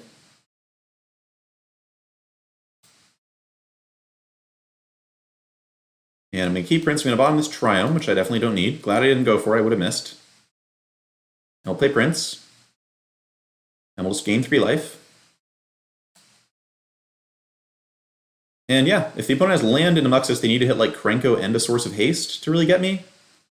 So I think we can beat most Muxuses here. We'll see. Famous last words, of course. Maybe they'll just hit 2 Chain Whirlers. Okay, they hit Krenko, but they did not hit Haste. They could go get Prospector, play Prospector off a Treasure, and then play something else from hand. Let's see what else they got in hand. This is not a Muxus, right? This is just the hand bug, I'm pretty sure. They played Prospector. What else do they have in hand? I guess if that's in hand is Chieftain or War Chief. Chieftain might get us. Nope. Nope, Krenko's not getting haste. That means Yorion's going to kill them. They are not very likely to beat Yorion from this spot. Especially blinking Yorion. Attacking with Archon is free because we just untap it. This is a large board. I will note this board is large.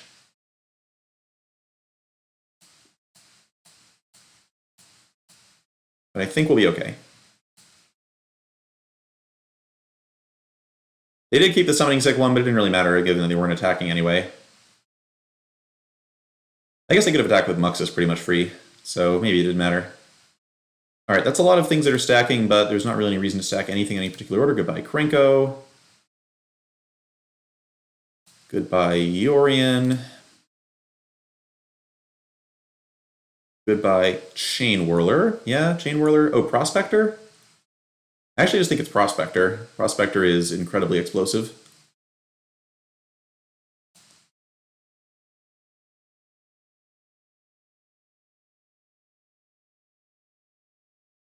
What's up, Nate? We're having a fun match against Goblins. We lost a Heartbreaker to Goblins in 3 games earlier, and it looks like we're probably going to win this one in 3 games. You can never be sure. Maybe they somehow play another Muxus and then rip like Chieftain into Krenko. Ooh, another Yorion. Probably into all of these. I don't mind. I want at least 1 land. I like the Yorion. In case something bad happens to our prince. I love Grafdigger's Cage. Grafdigger's Cage turns off their only real way to win the game, which is Muxus here. Don't need the Triumph. Wow. All right. They should have sacked Krenko, of course. I gained 3 life I shouldn't have been able to gain there.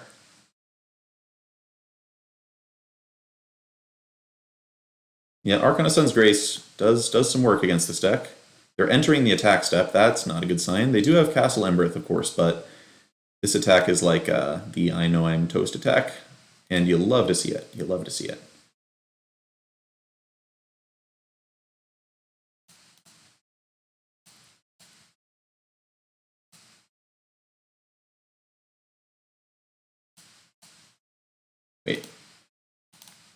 Wait, darn it. These blocks. Okay. Wait, I'm double blocking Matron, that's not right. That's right.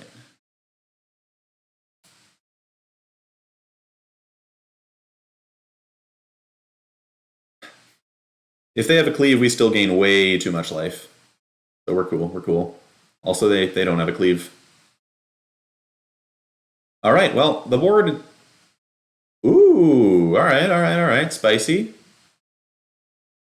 Not quite enough, though. Not quite enough. Yep. Okay, Goblins down. And doesn't feel like they made any really significant mistakes to change the outcome of that game. I think we just got them fair and square. To the extent that you can say fair and square about any game that involves basically coming down to what Muxus finds.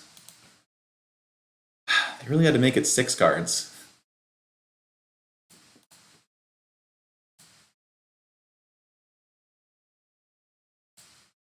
Okay, yeah, that was great. So 1-1 against Goblins, but it feels comfortable. That's the big thing. Like I could just play Wreck if I want to beat Goblins every time.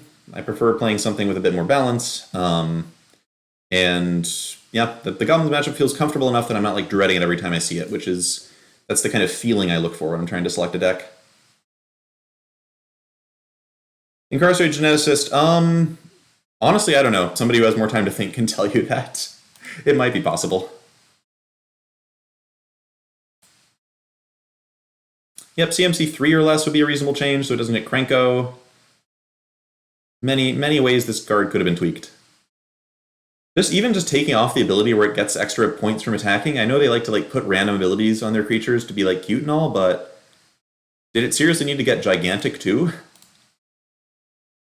Could it not just be a 4/4? Alright, so red-black sack. I like our hand a lot against red-black sack. Got a bunch of good anti-aggro interactive cards. Don't really need either of these lands, I don't think. We've got 3-drops for the next 2 turns. Whoops, hold on a second. Cancel, cancel, cancel. Yeah, I would like to play out Omen of the Sun this turn. I could just hold up Eliminate and play the Triome here, but I think I want to be spending mana efficiently here where I can. Ooh, Dreadhorde Butcher. Well, certainly enjoy blocking that one. It does trade with Omen of the Sun by itself, which is kind of annoying.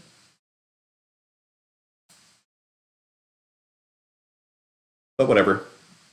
Still pretty happy just to have this permanent sitting on the board.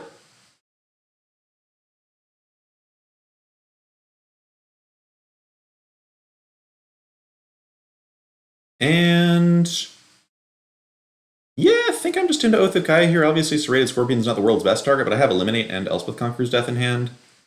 So this just seems like a good time to get down the tap land.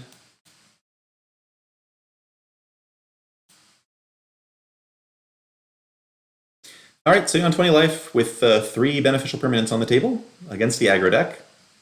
On turn 4 is just where I always want to be.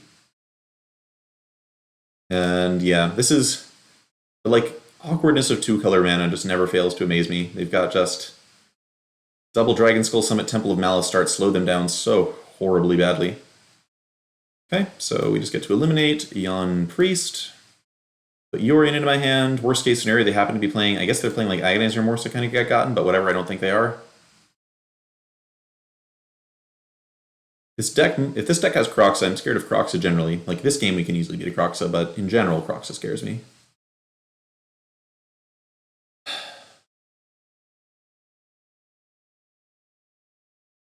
Another priest, but what even is the point?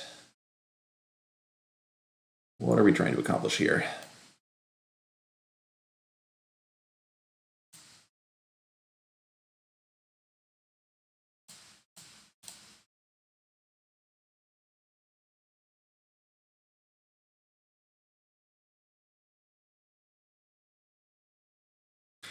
Okay, that was pretty smooth. Anti-aggro, yep, well, 4 cries helps here a lot. Halfling and Exposed Cage, they're going to be running Woe Striders and Ovens and such. Seems worth bringing in stuff to help out against that. Cut a couple Thought Erasure, cut the Narsets, cut the Campaigns. Cut 1 ECD. That ought to do it. Don't have any idea how many ECD targets they have. I'm guessing the number is going to be fairly low.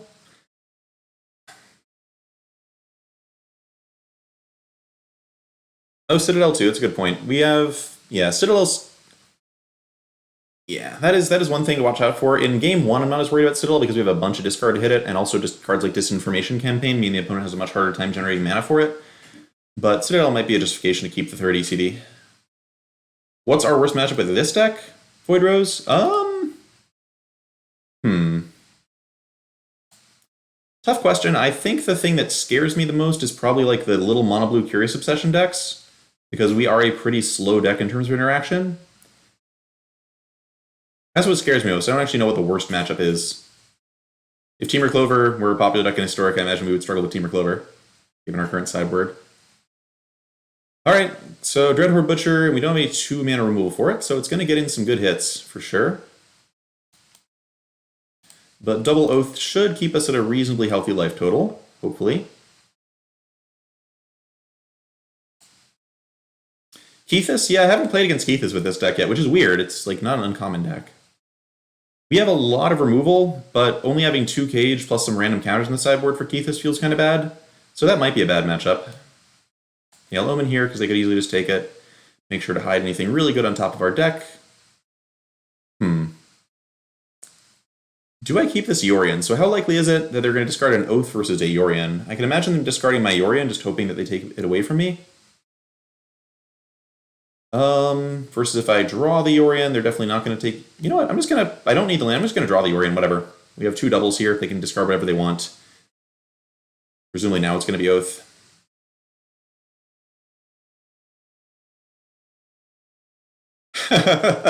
Sorry to put you through that, Incarcerated. Yeah, I would say if I had to guess a worse matchup, Keithis would probably be it. Yeah, thanks for the data, Sanctum. I think there was one day on stream where I ran into it like 3 times over the course of 5 matches, and I think that just put me in this weird state where I assumed it was much more common than it actually was. Okay, so we definitely need to Oath this Butcher before it gets out of Oath range. That's non-negotiable. I love that we have Agony's Remorse to take on a Kroxa, if that becomes necessary. Phyrexian Tower, okay. Phyrexian Tower also makes me really glad I have Remorse for a Citadel. Hey, Sidetrack. How's it going? Thanks very much for the raid. We're having a good time here, winning a lot with Esper Yorion. Winning a moderate amount, having a bunch of good games. Okay, so Charming Prince. Charming Prince makes me feel pretty comfortable just going for Remorse here. I have a 2-drop that can block Dreadhorde. Well, it can't block Dreadhorde Butcher because Butcher has Menace. Basically, I would really like to not get Citadel right now because I don't have an answer to Citadel. Let's see, our opponent just have lands in hand. Oh, Blood Artist Priest. Between the two of you, I think I care about Blood Artist more? I think I care about Blood Artist more.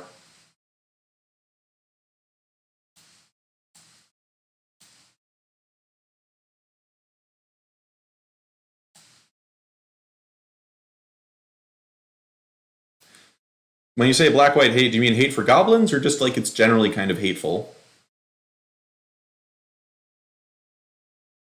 I would be interested to know what kind of tech you have against Reckon there. Is it like a Regisaur deck? Maybe like kind of like the Ken Yukihiro deck, running Regisaurs and Hallowblades? That would be neat.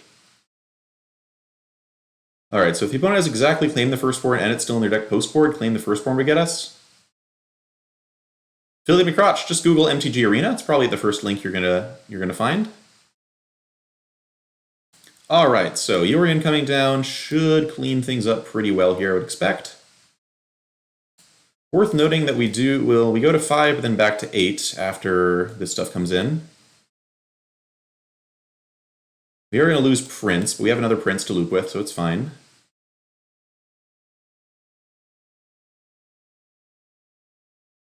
Yeah, I'm definitely killing Butcher.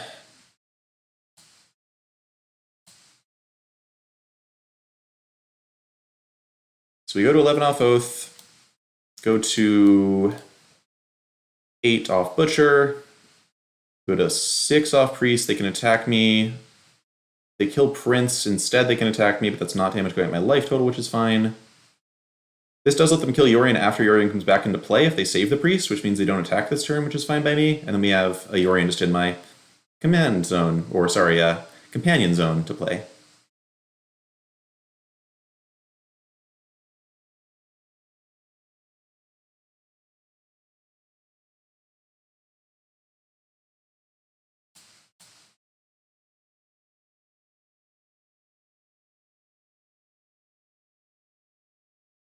Okay, interesting that we didn't see a Priest activate there. I suppose I'll just attack with Yorion, see if they want to do anything about that.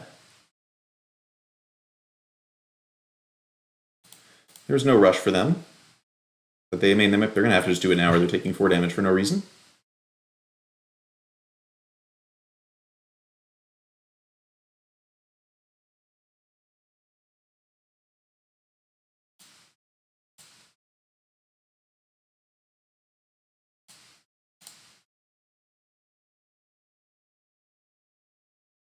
Yeah, at this point, worth knowing that Bolas's Citadel is really the only card that could get them back in the game here. That's one we're going to want to be thinking about a bit. Interesting. Do I want Tef or Oath? I think I just want Tef, actually. So I'll put Yorion in my hand and just play Tef. I missed my chance to kill the Priest with the Oath that's coming back in. But...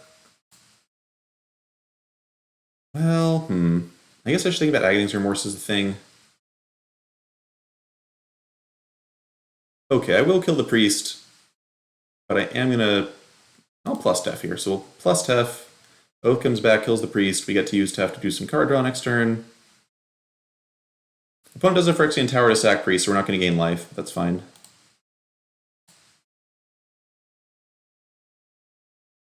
Opponent is aware of this play. Yep. Cool. Yeah, so getting to gain the life off of the Kaya by targeting my opponent was also a thing to think about. Do I still just want more and more Oaths of Kaya? Actually, I think I don't. Like, the only card that really kills me here is Citadel, so I'm just, like, trying to dig for one of my ECDs. Or for some discard that I can use with Tef during the draw step.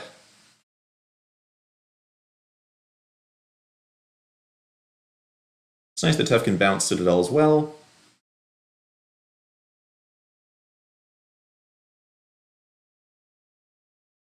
Okay, now what? Oh, opponent's done. Alright, well, that was red-black sack. That does not seem like our worst matchup.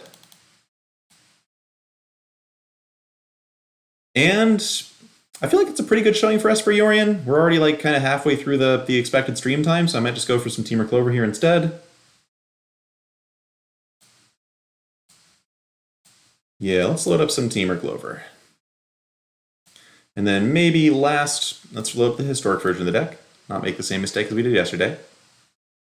So, yeah, after a couple matches of this, I've been tinkering a lot with a variety of like Kin and Mox Amber type decks.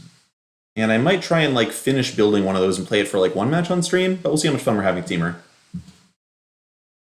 Me too, Zununu, me too. Hearts that. I've tried the Doom Foretold versions a little bit, and it's never impressed me much. I think the current format is not one that seems like it's very kind of Doom Foretold. Like, you've got a... Yeah, sure. Like, imagine playing Doom Foretold against, like, Goblins, for example. And, like, imagine how the Goblins player reacts to that. It's like, your opponent eventually, like, they lose some stuff, you lose some stuff. The problem with Doom Foretold is it makes Yorion much, much worse. That's, like, a big deal. Our opponent's on just traditional Sultai, we might be in trouble. Traditional Sultai is not a deck we fare well against. Yeah, Doom is slow. Doom is kind of it runs counter to what Yorion is actually trying to do. Alright, so if the opponent's just got like Nissa or something, we're going to die to Nissa. This is a thing that happens in Standard too sometimes. They kill your Innkeeper, you don't have a lot of early stuff going on, and you just die to Nissa. Oh, Doom is a sweet card, it's just not particularly good. Oh, Titan's Nest. Okay. I feel like I've heard of whatever deck this is. Like a Titan's Nest combo deck of some kind. I could just tutor a Mystic Repeal and get rid of it. What do they play off this? They can't play Krasis, they can't play Ugin, they can't play Ulamog. They could play Nissa, but they could already play Nissa. Anthony Farnham. Well, I put cards like Rootbound Crag in it, that's the big thing, and a couple of little changes to the sideboard. Chat, what does Titan's Nest do? I'm so confused about why this card is here. I guess Omniscience, yeah, it's a thing. I think the rule of thumb, if your opponent plays a card and you're like, why is this here, is you just get rid of it. So I'm just going to get rid of it. Maybe stick our opponent with some 10 drops in hand. Yes, I know what Titan's Nest actually does. The question is, like, why are they playing in their deck? Like, what cards are they ramping out that have colors but don't have X in their mana cost? That's the real puzzle. All right, Mire Triton. You gonna mill something that tells me what's going on? Cultivate Titan's Nest. Still in the dark, chat. We're still in the dark. All right. Obviously, Tef's a little annoying, but we just need to get mana development going here. So my priority here is to Beanstalk into Innkeeper Fae. Fae at least chips Tef and keeps him a little bit at bay. We've also got a bunch of stomps, so Tef can die sooner than our opponent may expect. Alright, can I get a Clover, please? Got lots of stomps, but they look awfully lonely right now. They look awfully lonely. Liliana, Waker of the Dead. Alright, opponent is really committing to their theme. Kills Fae of Wishes. Okay. And another Mire Triton. Which mills... Huh. I think our opponent might just be playing like a fair Titan's Nest deck. Ooh, phases out Edgewell Innkeeper. That's spicy. That's spicy, opponent. I see you. Alright, survey says I think we just kill all the opponent's planeswalkers this turn. Peer into the abyss. Yeah. Peer into the abyss. Alright, well that will be one to watch out for. Opponent's at 24, so peer into the abyss is not a huge risk for them at the moment. So we'll have to watch out for that. They might get to it this game. We had slightly awkward draws. Alright, yeah, I'm just going to kill all the planeswalkers this turn and make one Lovestruck token. Oh, I don't have enough red. That's awkward. Alright, well, kill you. We'll kill Tef. We'll leave Liliana alive. Huh, leaving Liliana alive actually... Dang, she gets to take my other Bone Crusher? That's rough. But it's fine. Lily is not going to survive for too long here, I think. I could have played that better. I should probably have just hit Lily. Losing this Bone Crusher stinks. Forgot that I didn't have triple red. So, peer into the abyss. Okay, cycles for 2.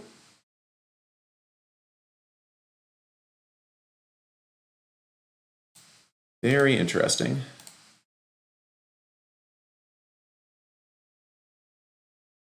Yeah, it's possible, Kevlar Man. I was kind of interested in trading with a Triton. Wow, Assassin's Trophy. All right, opponent's getting into the swing of things. I guess I'll take that red source I needed now.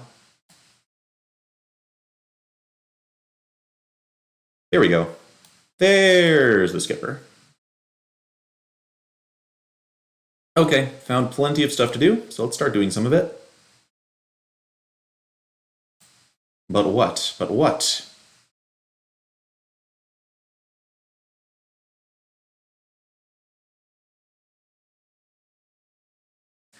Yeah, Color Man, it was hard to tell I was going to use my mana there, but I'd have to go back and look at the turn. I might agree with you retrospectively. Still no Clovers, 23 cards later, and no second Innkeeper. Party wants to use Fae to go get another escape, but then Liliana eats it, so that would be a terrible play, and I should not do that. What I should instead do is look to pressure Lily a bit, I suppose.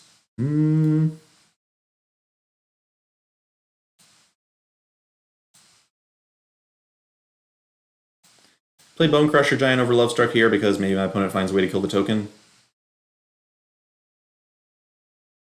Okay, more Mire Tritons. This is fascinating. I wonder if our opponent's even doing Peer into the Depths or if this is just like a Titan's Nest theme deck. I don't feel very menaced at the moment. Yeah, maybe Nest is just for the Sharks. That actually works. That actually is a combo. So credit to the person who suggested that. Anthony. Perfectly happy to trade whatever with Mire Tritons. We just need to get the board clear. And keeping Liliana off of being a removal spell is pretty nice too.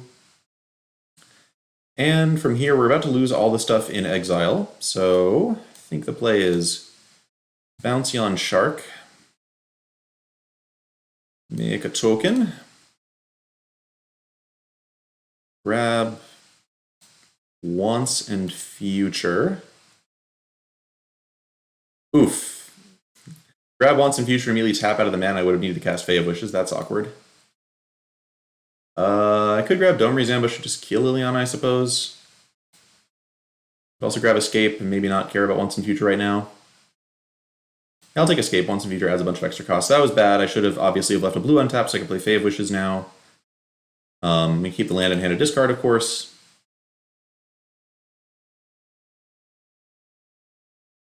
Vraska. Ooh, spice. Spice.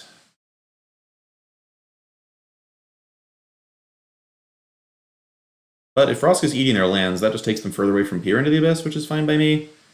Whatever fair cards they're playing are not going to beat me this game. Can I get a Clover now, please? Please, sir, a Clover. Wow, still no Innkeepers. My goodness. Okay. Well,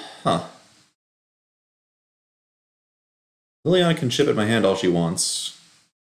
Vraska doesn't really bother me since my opponent doesn't have anything great to sack.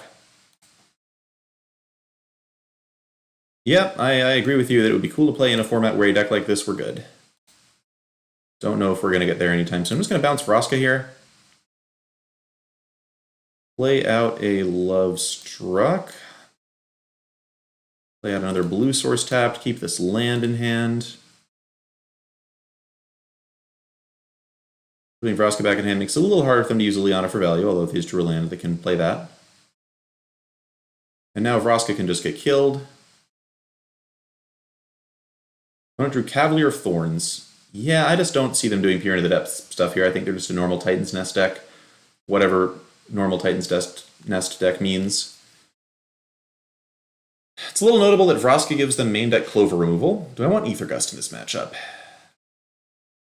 Does bounce Titan's Nest and does stop Vraska, which seems cool.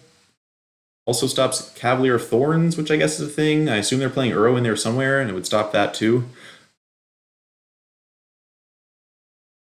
Let's click submit. Sadly, Potter Goes Gaming, if a deck like theirs is good, it probably means that Clover is not in that format somehow. If we ever got to a point where fair decks were good, Clover emerges. Well, there are some of the cards I was looking for last time, but we can't keep that one lander. This is better. We will keep that, and we're just going to dump... Probably just Innkeeper, frankly. I need both lands. I like both Clovers, especially if one of them might get killed. And Fae of Wishes, Beanstalk Giant's just a big mana plan. If I put in place Agonizing Remorse, this hand could like slightly fall apart if they take Beanstalk Giant. But that does not appear to be what's happening.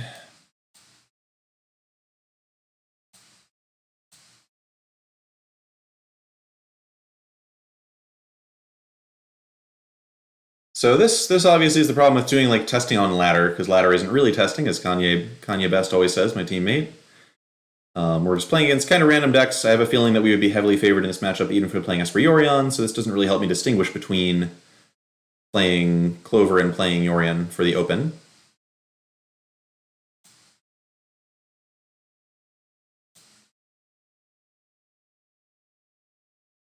The other problem with ladder is, like, in theory, if I really, really cared more... Oh, no!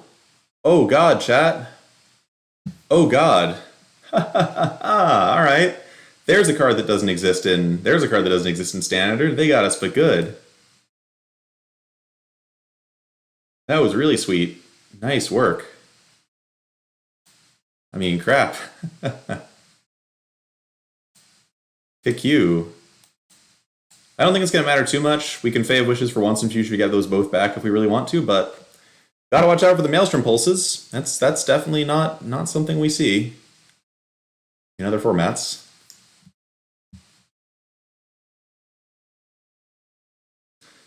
Much better against us than Reclamation, because it's way easier to hit 2 of our card. Did my opponent just Cultivate and not have basic lands? I think they maybe misclicked. I think we're going to win that game pretty easily with the Fae of Wishes anyway, and the Innkeeper, but... Blah. Good choice, Weed Magic. If you don't want that to happen to you, staying out of Historic is almost a foolproof way to make sure it doesn't happen to you. And yes, Hallen, and I absolutely agree, is that Temur Rec is not a deck I want to face. I think that the field version might be... Like, I think you can often go toe-to-toe with Temur Rec if both players are just trying to do their thing as fast as possible. The more, like, interaction that's relevant Temur Rec has, the worse it is for you. And I think the field rec version goes even further in the version of not having as much interaction. Plus all the explorers and stuff. So, I don't know. But realistically, it probably just is more powerful than it used to be, and Temur Clover will struggle even more. In my dreams, the changes they made to the deck somehow favor what Clover's doing. Ah, sorry, Weed. I managed to beat the only Nexus deck I ever fought while that one was legal. Okay, reasonable hand. Super reasonable against exactly Goblins, notably. We need to become Aaron Girdler tonight, chat. Bob Hughes, thanks for the follow. Alright, well, I have a feeling Aether Gust might be kind of dead here. Let's see if my Innkeeper is dying. Priest? Oh, baby, it's a Priest. And Aether Gust even has text. You love to see it.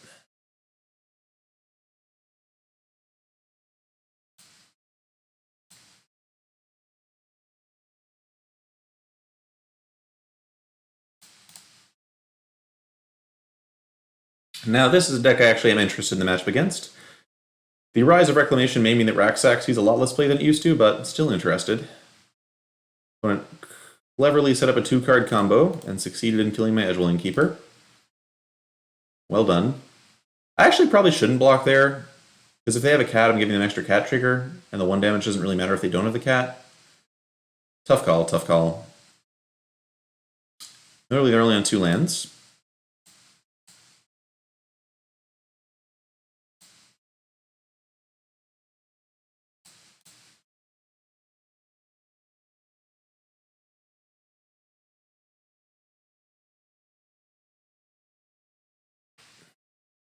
LOL, Helen, they'll never expect it. They definitely won't expect it. Now, we'd claim is totally reasonable. I mean, they spend a card and you lose a card, and unless they have a priest, they're not really getting that much out of it. Like, I guess they get some food out of this one or whatever, but it's kind of fine. I think Clover in general is pretty happy to have people going 1 for 1 with their stuff. Okay, so do I stomp the supplier? I could stomp the supplier, attack with Bone Crusher, just play another Bone Crusher, put my opponent to 10. We need to become Aaron Gert. If they get a cat, though, that's like the height of awkwardness. It's like a pretty reasonable turn to just cast Escape, actually. Problem is, I do need to attack through the Citrus Supplier at some point. We're just never getting anything done here, so I think I still attack. Which means I should have attacked first, of course, before doing any of this other stuff. Alright, let's see your cat opponent. I now have Fae of Wishes to get Grafdigger's Cage, so cat's not really a big problem. But they did find it. They did find it. They also still only have 2 lands, so Citadel's not really a big problem either. Okay, second oven. Opponent's probably feeling pretty proud of themselves. Wow, 3rd claim the Firstborn. Okay. I still would prefer they have claimed the Firstborns instead of lands. I'm still not unhappy with that.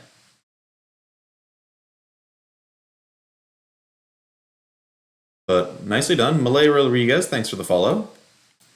Okay, so we're just going to go with... We don't really need this Borrower very much. Borrower's not great against them. Notably, Gust isn't great against them either. I will be boarding those out, because I think other cards are much better in general. We need to become Aaron Gertler tonight, chat. That's the goal. But it feels good beating Magic. I wouldn't say anything's for sure yet. If they play like Mayhem Devil next turn, I guess I have Ether Gust, so it doesn't really matter that much.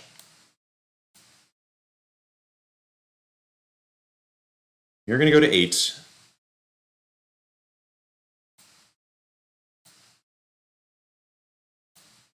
Yeah, this is why I'm almost certainly playing Temur Clover as the best of 1 deck. This best of 1, it's so nice to have scenarios like this, where you know you're going to be able to play Cage on them, and you know they're not going to be able to remove your Cage. Not ever.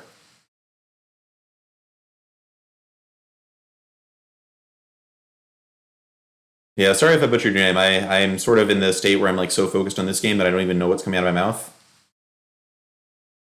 Dungeoneer, thanks for the follow. Okay, so now this is basically just a stall out until I can find a Fae of Wishes to put a Shadow Spear on this Beanstalk Giant and clean them up. I think we're going to go Borrower on the Priest. I would not expect them to just sack this when it gets borrowed.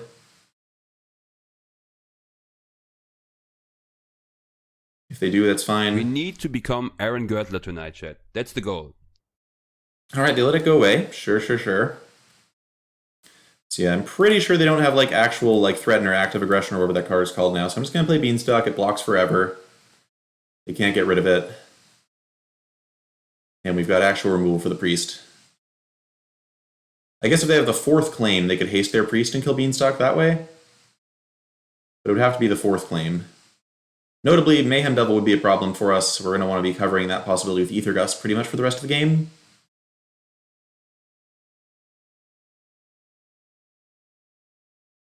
Okay, so we'll swing with Beanstalk here.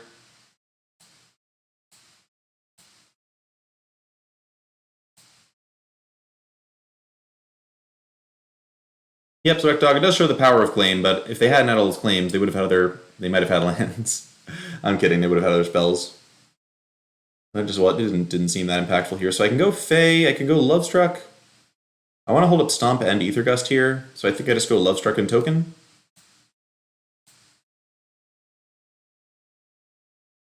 That also lets me hold up Borrower in case they don't play another creature and I don't have to Stomp. In which case I should be leaving out more blue than that. Which gives me access to Ether Gust plus Borrower if they play Mayhem Devil next turn.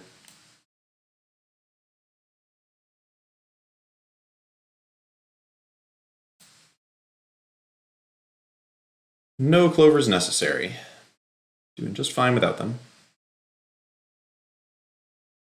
As a Wek Dog, I know the feeling. But fortunately in Historic, I feel like the one weirdo is much less common. Because people are actually maybe more likely to just play the list that people tell them to play. Alright, so there's the Cauldron Familiar, and that means that Priest of Forgotten Gods must go. I'm not letting them get another card, another 2 damage in, especially with the cat dealing us an extra 1. I guess actually look kind of good here, because opponent resolving Mayhem Devil and just sacking all their food to the cat when it's in the graveyard would be one way we could just die. I like that we have that possibility cut off. I also like they're at 5. I hadn't really noticed them being at 5. 6. Got the devil. Gonna try and sneak... Oh, you got the 4th claim? 4th claim! Oh my goodness. Let's not. They really had the 4th claim. That's so cute.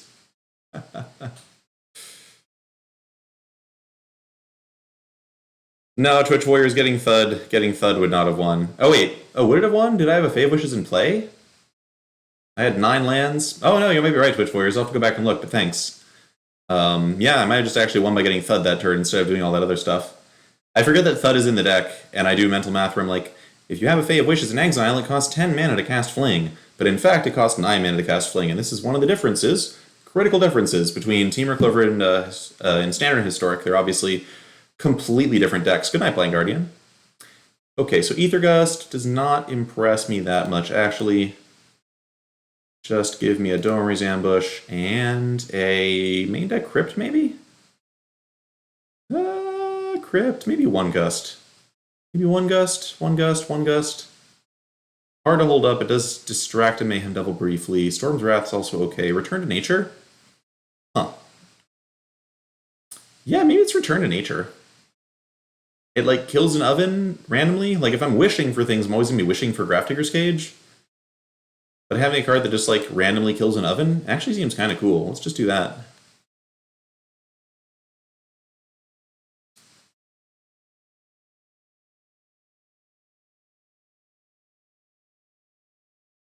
Tony the Brony. Oh, yeah, I played Magic for a long time, since I was, like, 11, 12 years old. I wasn't good at Magic until, like, shortly before Arena came out. Ew. Oh, boy, this hand is also garbage, but I think we're not going to 5 here. So we're in a lot of trouble here. Those hands were awful. Can I draw Return to Nature? Fey Wish is also reasonable.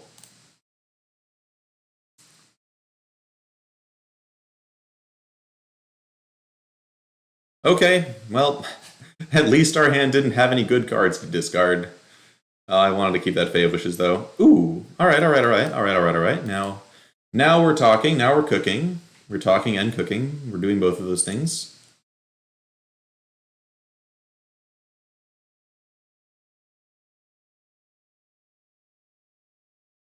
That's not an Empress Shield Breaker. I'm into it. Another Beanstalk, alright. So this just means I need an Escape or a Fae to basically clean things up here. We'll see how fast our opponent's clock can get.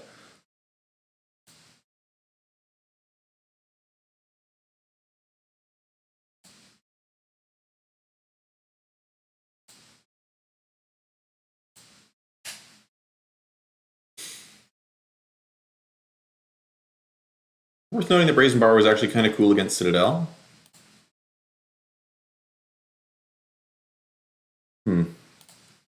Can also just bounce Oven Strider when they attack if I really want to not take 3 and tie up their mana a bit. It's not... I'll wait. I can just bounce the Strider end of turn. Also. Gutter Bones, okay. I guess letting Strider hit me, it's a little weak against, like, Stitcher Supplier into Gutter Bones or something, but I'm just going to use Borrower here. It just ties up 4 mana, which is pretty good. I don't expect to really get a better deal on Brazen Borrower anytime soon. Targeting the Oven, of course, that way they can't sack the Strider to make me lose my Borrower if they really want to do that for some reason. And End Step just means, yeah, they can't just replay the stuff, so it's actively kind of awkward. Good job, Brazen Borrower.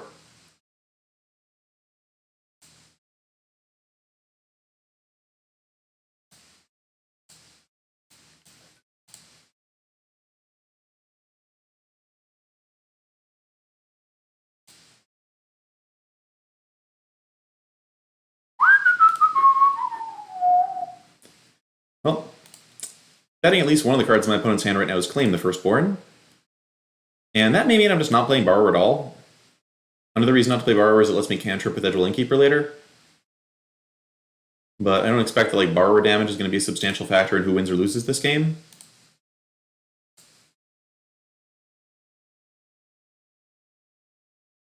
I guess one reason to think a little bit more about pressure on their life total would be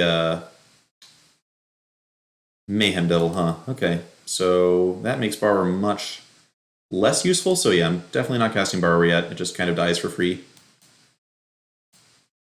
Fae of Wishes wins the game at any point. Heart. High number.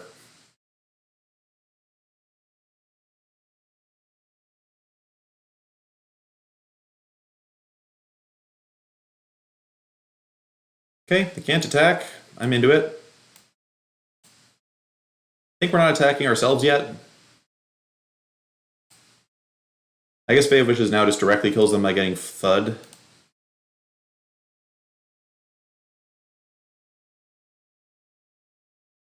Still, it would be very bad to see, but not super lethal yet.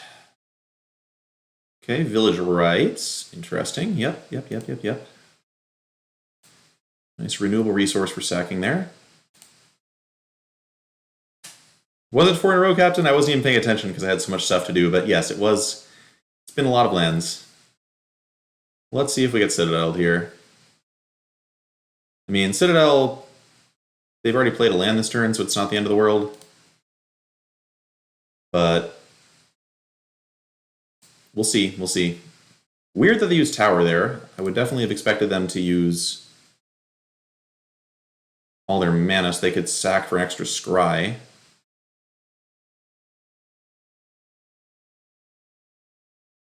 I think they just hit a land on top. Alright, so I need to find Fae of Wishes or Escape of the Wilds. Or Brazen Borrower, actually. Alright, Cauldron Familiar means that Brazen Borrower is not an option. They just had that in hand? So I guess they had Citadel for a while and they must have just drawn Familiar. That represents a lot of damage.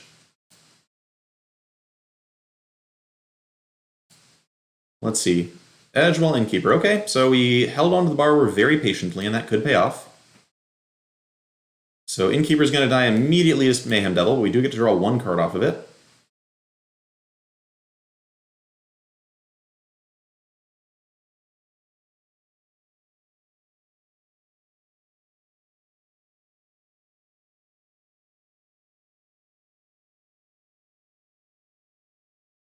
And that card was an island, so we're certainly dead. I'm not going to bother making them go through the rest of this.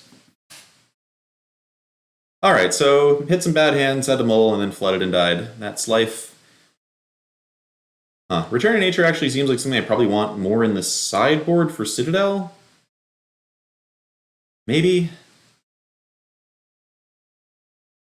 Could see just playing Storm's Wrath main deck, because it can kill, like, devils pretty efficiently.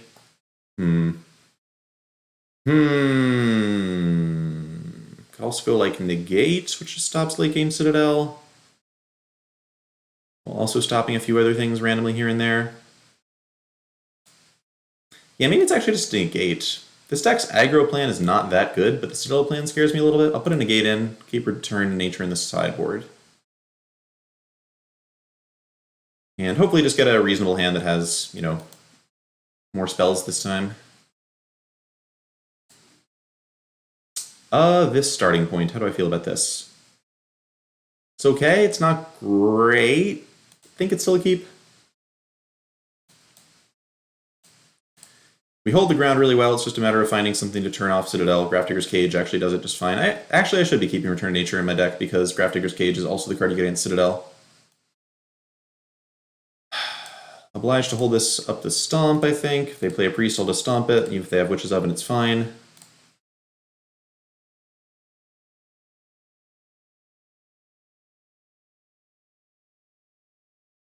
Alright, early cat, getting punished for holding up for shocking in there. Ow! Alright, well, this kind of hand will be hard to beat under the best circumstances. If we find a Fae of Wishes soon, we could maybe do it, but it's also possible that hand was a mulligan, that you should just be like mulliganing more aggressively to find like Clovers and Faes of Wishes, because you really do need Fae of Wishes to win this matchup long term, but It's always hard to predict whether your opponent's going to have the Cauldron Familiar double Witches of in hand. But yeah, I think the correct sideboard plan would have been to bring in Return to Nature rather than Negate. Like I said, we draw Negate here, we could have at least stopped the second Oven. Have you got Mayhem Devil too?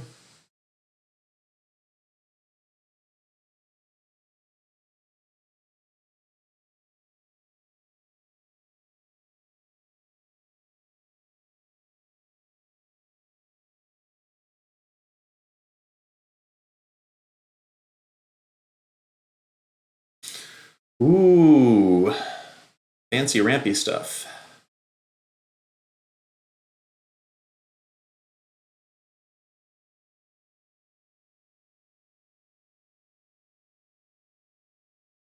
Okay, Fae of Wishes or Bust. Brazen Borrower doesn't really help at all. This is so dry. We're just sitting here waiting to die.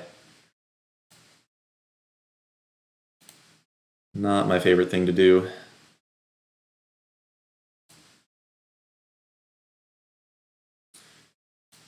I think this turn's just Lovestruck Beast so that we're not getting hit as hard on the ground.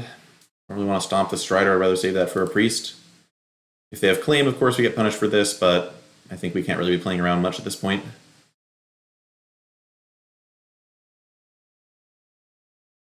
MTG, you mean last turn? Just in general, unless you really need Lovestruck to block, you should be ramping instead, because ramping, it increases the number of good cards you can draw by taking lands out of your deck. It makes it possible to play more things in subsequent turns. In general, the only time you're playing creatures is if you're really worried about having board control. And Lovestruck Beast against a cat and 2 ovens doesn't actually do anything at all. It can't attack, it can block a damage or something, but... Okay, well this is the kind of hand that most decks in Historic, I'm sure, don't beat either.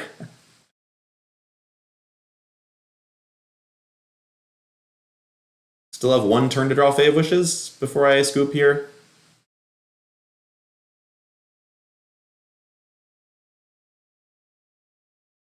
Alright, I'm just going to scoop here. I have no patience for this. Sometimes they just have everything. But I imagine the Red Black Sack Mesh was fine. It's fine in Standard, and the decks are very similar to each other.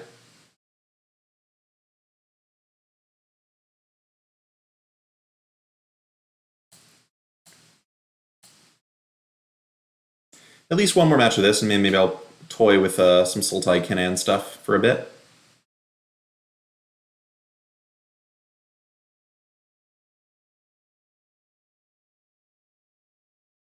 What's up, Tiki? Astonishingly mediocre, no. Blast Zone is, I mean, yes, Blast Zone looked great in that one game because our opponent had 3 copies of Witch's Oven, but for every game like that, I think you're going to have 2 or 3 games where Blast Zone is in your hand, and you really, really wanted a colored source of mana. Mana base is just carefully balanced to try and have lots of colored sources of different colors. Like, I don't know, imagine if we were drawing like a Mountain versus a Blast Zone next turn, how devastating it would be to have hit a Blast Zone. I would say, like, if Raxac was like the most popular deck in the entire meta, you could play a Blast Zone in the main, maybe. Or you could just play it in the sideboard, that's also an option. Just going for token this turn, I would rather go Clover into Lovestruck, curve out that way. Yeah, Blast Zone on the Wishboard is probably the best land you could put there. Although Fabled Passage is close. Don't know what our opponent's doing with the Triome. If they are Field of the Dead, then early Lovestruck Beast is going to be pretty reasonable, since we are going to be able to put lots of zombies back. Lazav, okay. Well, no idea what this is. Oh, it's just Kethis. It's just Kethis. Never mind. It was not some grand mystery. It was merely Kethis. So, gotta choose here if I'm playing Lovestruck Beast versus just playing Innkeeper and holding up Borrower. I think it's Lovestruck this turn. If they have Tef, then Innkeeper Hold Up Borrower is a bad play. And against anything that's not Tef, Lovestruck Beast gets to attack next turn, even if they like Oath of Kai on my 1/1 or something. Diligent Excavator, yep. So having double Borrower is going to be great, because this deck is just going to struggle to find enough mana to replay their stuff in time.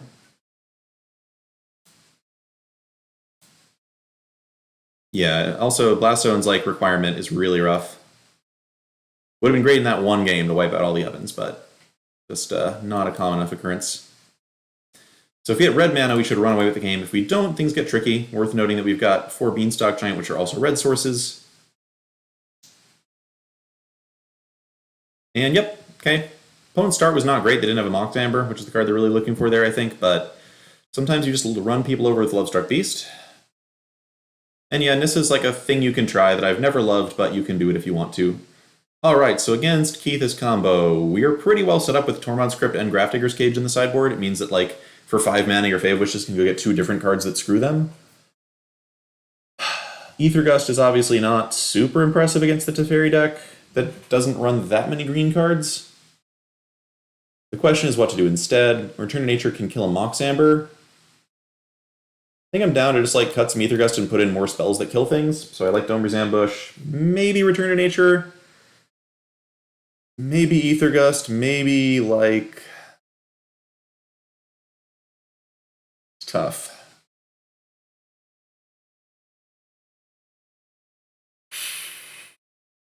Maybe just a 4th Escape to the Wilds, given that I'm almost always going to be wishing for hate pieces against them instead of more cards. Yeah, I had Fabled Passage in for a while.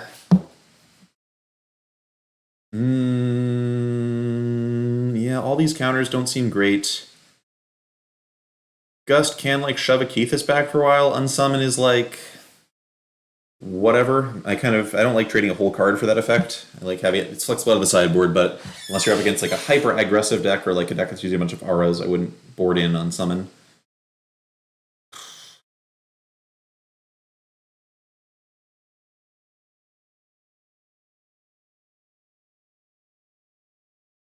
Given that we're pretty good at killing Emeries, I don't hate Return to Nature as just a way to get rid of a Mox Amber or something like that.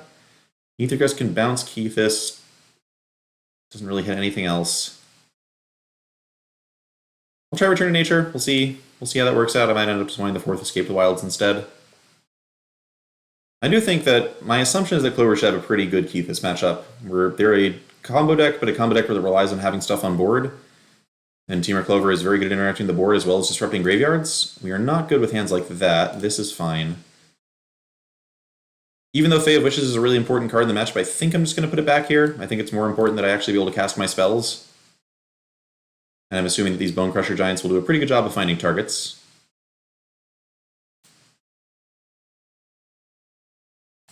I'll go Innkeeper Hero for token because there's a good chance I will want to stomp something on turn 2. In which case I'll want Innkeeper in play when I start playing spells on turn 3. Joel Rail, alright, yep. So that's a card these decks can play, and I'm glad we have a stomp for her. I do need another land at some point. Hands have not been super kind over the last couple matches. But this is a reasonable start. Rosie the Mook, thanks for the follow. Perfect, perfect, perfect draw. Very happy with that. Let's just get some cards going. More lands, beautiful. So the opponent's under some pressure. It looks like this hand was also maybe a little bad, or maybe they're missing black mana that they need. I don't really know what's going on. So I have no fear of like a flash thing or Shark Typhoon or whatever. I've got plenty of interaction for that. And I don't think the opponent can like raw combo off of like 4 untapped lands or something. They might have like Shatter the Sky. Looks like they don't have Shatter the Sky. Honestly, I'm not paying for that.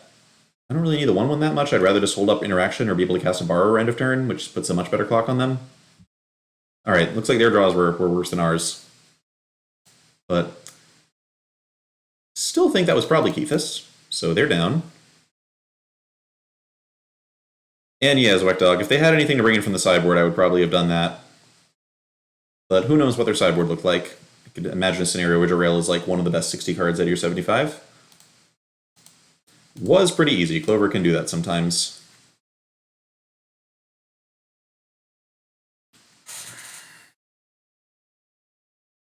Alright, we've made slow progress through the percents. Let's see if we can get closer and closer to the numbers. There's a hand.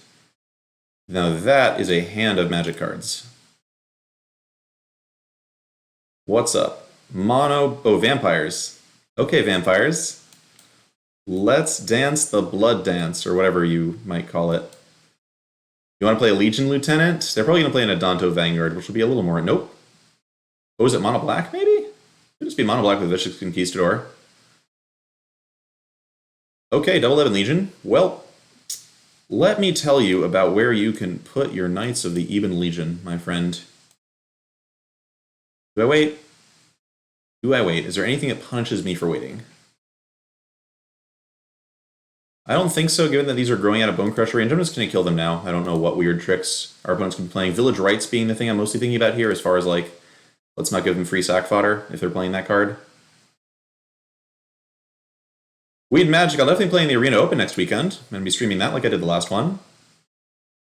And I'm playing the Mythic Invitational at the end of August. So Spawn of Mayhem was what I was afraid of, but there wasn't anything I could do about it. I think this is just going to be Fae of Wishes here. I'm just going to get Storm's Wrath and some other form of interaction. So probably like Storm's Wrath and maybe Domri's Ambush to kill the spawn. Could do it. Could also take Red Cat Melee, which is cheaper. Does kill one of my lands. Get Shadow Spear. I don't really want Shadow Spear, though. Unsummon's not unreasonable. Okay, I'll take Unsummon.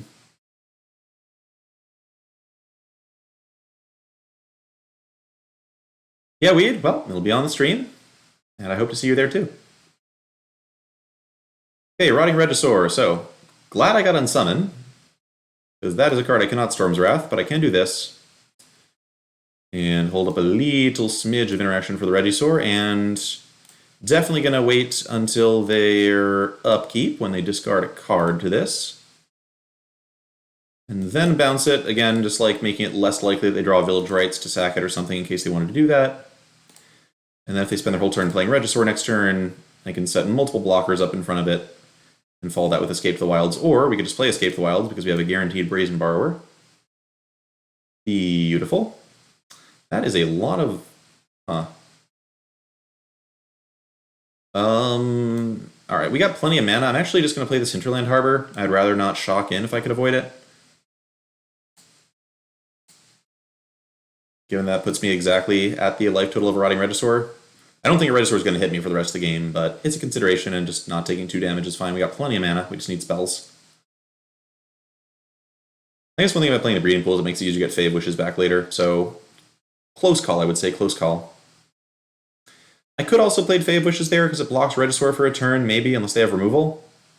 Or else I am losing Borrower if I throw it at the Regisaur, but Borrower doesn't really block anything anyway, so having to use it to bounce one thing is not the end of the world. Yeah, I'm sure our opponent's incredibly suspicious of what we're doing right now. I really doubt they would go for Embrace, but we will not bounce an upkeep this time, because there's a chance they will. Just because we are at that very tempting life total of 9. This also makes it slightly more likely to go for, like, Rankle or something, versus if we were at 7, they would obviously attack with the Dinosaur. My goodness, they really did it. So now we actually have an interesting decision. We could just bounce the Regisaur now, in which case Demonic Embrace goes to the graveyard. We could also bounce the Regisaur and the Embrace, which gives me an extra flying blocker. No, I'm putting the Embrace in the graveyard. We already have Fae of Wishes to block a flyer, so I'm just going to go ahead and yoink Sir Reggie.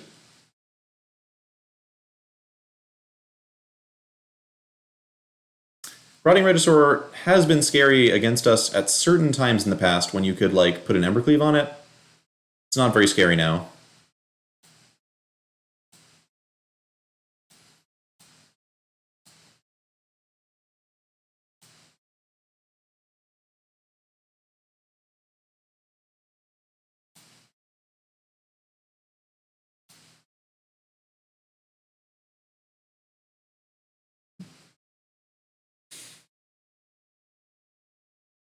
Fae of Wishes coming back to our hand gives us lots of options for next turn. Nothing that really kills a Regisaur, which is slightly awkward. We're also not in a position where we... So I can pull Fae of Wishes back to hand, exactly double wish, and then replay it. Is that worth it? It would have to have like Demonic Embrace plus a 1-mana removal spell to really get me there. Alright, we'll make that play. We'll attack with Fae first, because it's free.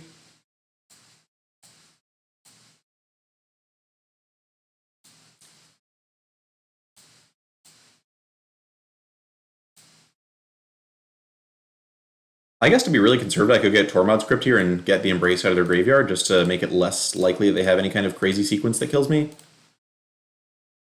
That shouldn't be necessary.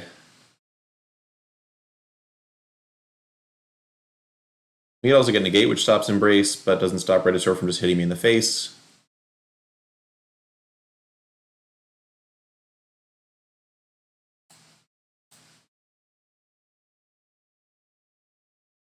Honestly, Once in Future wouldn't be bad here either. I have a lot of stuff I can get back with that.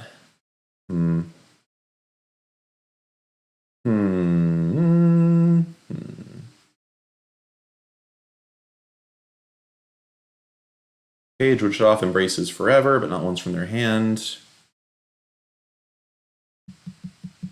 Tricky, tricky.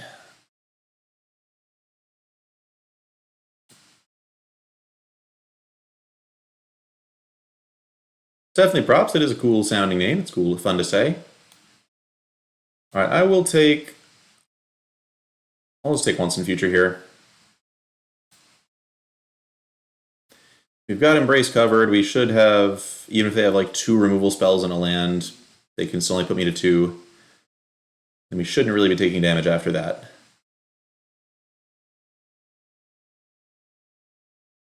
All right, cool. They just didn't have any other choice, really. So nice this doesn't give trample. Thank you, Wizards, for that. And I'm just going to play it extra safe, use Once in Future to get back some interaction. Wait, can I kill my opponent? No, I don't have any little Bone Crushers in here. Unsummon and Brazen Borrower should put the game way out of reach.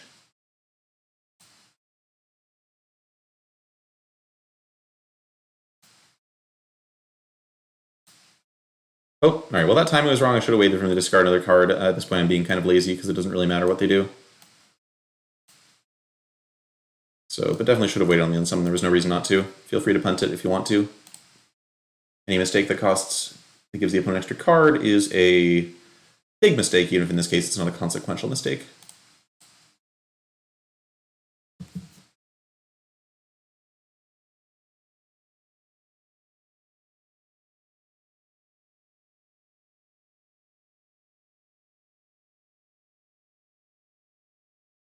Alright, Lithotic goes down. Glad we didn't draw either of these Ether Gusts. Still don't know about this as a main deck option versus other things. So some of these sideboard cards are actually pretty reasonable as things to bring in. I guess I'll bring Ambush in, and maybe Shadow Spear is reasonable.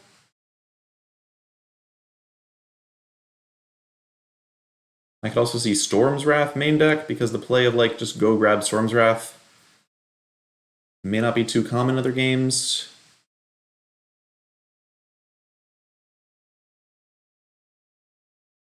And Spear. I think there'll be enough unique situations where I might have like not a lot of ground defense, but a lot of mana and a Fae.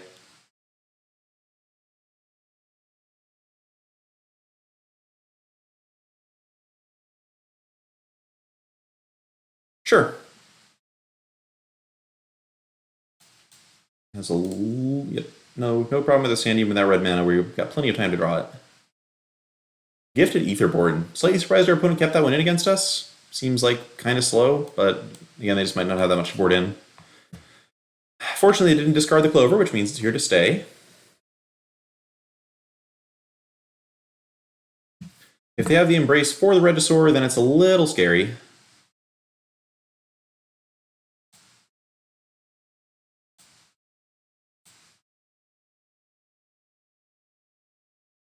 You could die to that. I'm just going to play Innkeeper this turn. It is vulnerable to removal that way, but if they're killing Innkeeper, they're not playing Demonic Embrace. Probably, unless they brought in Disfigure. And I'm not going to have time to Fae for an Unsummon if they do have Demonic Embrace, so I'm just going to need to cast it, and I might as well draw a card when I'm doing that, so I have a better chance of hitting a Brazen Borrower or something. Let's see if they got their combo. They do not have their combo, so we're going to let Aetherborn through and just block the Reggie very comfortably.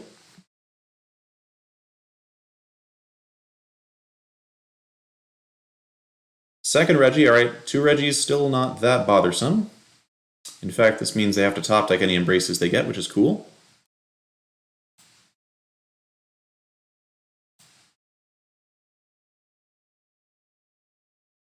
It is important that we had double Love Struck here. That was a really big deal as far as being able to actually contend with 2 Regisaurs this early on the draw. Although if I guess we'd had a Brazen Borrower, we'd also be in incredible shape here. No Embrace, cool.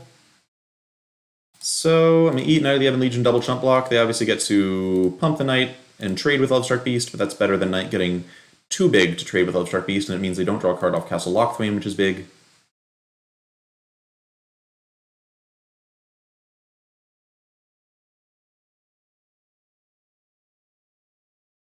Okay, so we have the option to just play Lovestruck Beast and Domri's ambush down a Regisaur this turn, which I kind of like doing, because it also means Lovestruck Beast is going to be big enough to trade with the other Regisaur by itself. So let's just do that. We're still perfectly alive against a Demonic Embrace.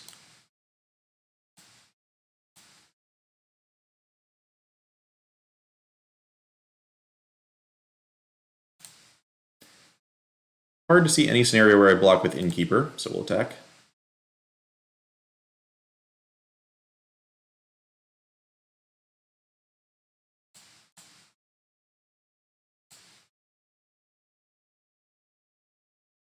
So with all the Regisaurs traded off and a pair of Castle Lochthwains, the opponent's finally maybe going to be able to try and keep up with card parity, but given that we have Escape and Double Fey, that's not actually going to work. Start with Escape, just raw resources are nice. I'll play out 1 land ahead of time because I want to keep red open in case I hit a Bone Crusher Giant, because I would happily double stomp the Gifted Aetherborn. Okay, bunch of other stuff. We'll just go second Innkeeper.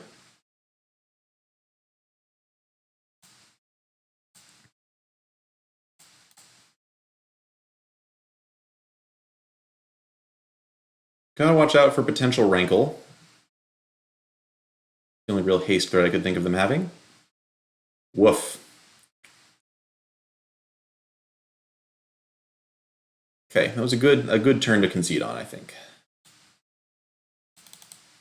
Ooh, we're almost to the numbers, chat. We're almost to the numbers. And because we're almost to the numbers, I am going to play one more match of Historic Clover here.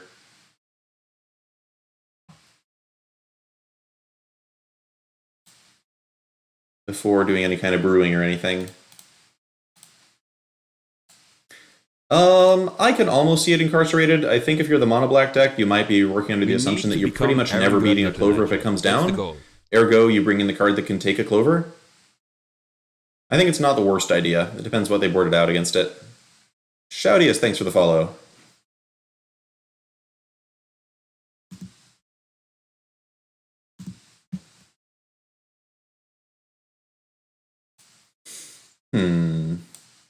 Figuring out the turn 1. Okay. Maybe Might Be Spoon is just having a... Alright, maybe that's a follower of the stream who really wanted to see me get into the numbers? Should I recognize the name Might Be Spoon? Could just be a spoon trying to play Magic Arena and then realizing that it doesn't have hands and so it can't work the keyboard, but then how would it have conceded? A spoon that can use a mouse, but not a keyboard.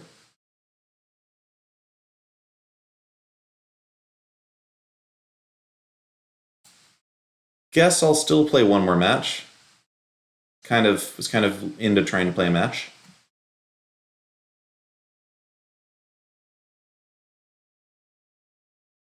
That is true, Kevlar Man. I don't actually use the keyboard at all. I don't know why that came to mind. It could well have been dinner time. Yeah, this hand has all tap lands. I think that's still fine. We're like pretty likely to hit a land that lets the other ones come in tapped or something. Maybe, actually, this might have been a terrible keep. This is actually probably a terrible keep. Should not have kept that. Because if we don't hit that land, we're going to be in heaps of trouble. On the plus side, if this is Gruul, and it does appear to be Gruul, having a bunch of Lovestruck Beasts is awesome. And Raisin Borrower is at least a kind of fine draw, and then it gets rid of Spellbreaker for a little bit. Get out of here. Shoo, no attacks. They might attack with Land War if I attack there. Gruul in this economy, it would appear so, and I mean, we're not exactly set up to handle Embercleave right now, so it might work. It might very well work. We're also not really set up to beat a Domri's Ambush. I mean, this hand was just awful. We're not really set up to do anything to anybody. Yeah, if some of these lands come into play untapped, we might be able to survive not drawing another one until now, but it's bad. Now we're just going to get cleaved.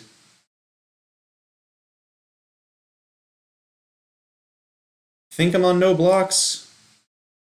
This is bad because it lets them just hit me and play more things, but that was like the most obvious Embercleave attack I've ever seen in my life. So it's tough.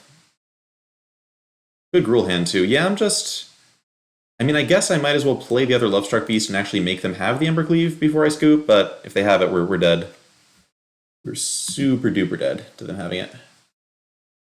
But I don't think this hand would have beaten any deck. The fact that we had 3 tap lands and just never found a 4th one. Alright, let's see what's going on.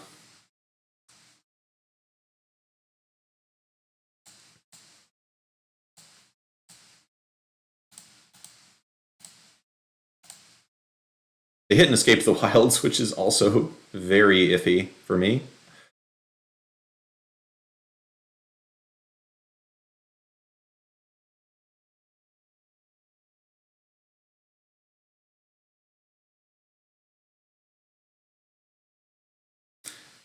Okay, admittedly that could have gone worse. Kind of, maybe, if-ish. If we had a Brazen Borrower, can do something.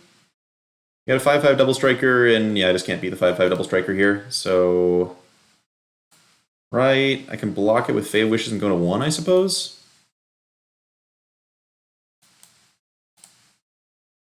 Yeah, it's not so much like this deck can beat Gruul pretty easily and can beat Cleaves. It was just I kept an iffy hand land-wise, and then the lands never showed up. So, problem is if I block Spellbreaker with just Fey Wishes, I'm dead to Stomp. Also, if they have Domri's Ambush, I'm just straight dead, so that's game. Alright, let's try and... Well, I like the main deck Aether Gust at least. Pretty happy cutting some escapes for things that interact with their board, like Red Cap Melee and Domri's Ambush. We'll keep it unsummoned because it's nice to have one thing to wish for.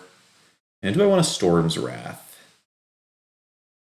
I can see a Storm's Wrath. Last Escape or 1 Beanstalk. I think Beanstalk Giant just kind of becomes my endgame plan against this deck, so I don't really need the escapes at all. Yep, alright, well let's try and find a 4th land earlier this time. At least we've got the Return to Nature on the board now. Ooh. Okay, I'm in. If we ever find a blue source, they should never be able to beat this hand. If we ever find a blue source. If they kill the Clover, the hand's a little weak, but it's also the case that Clover and a Bone Crusher means we could easily just kill 2 creatures on turn 3. If they have a hand that relies on Llanowar Elf, we can stomp a Llanowar Elf. A lot of things to like about this hand.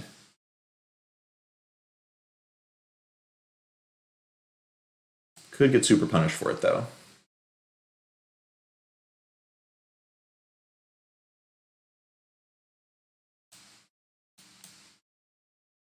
I don't know. Standard Gruul probably does. Historic Gruul, I have no idea.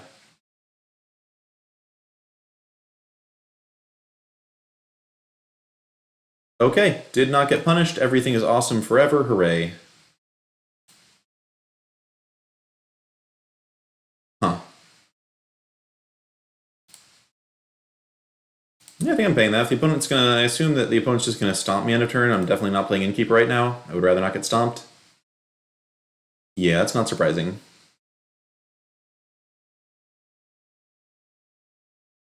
There's the Quib, yep, and everything is going away now. Goodbye, goodbye, goodbye. Goodbye.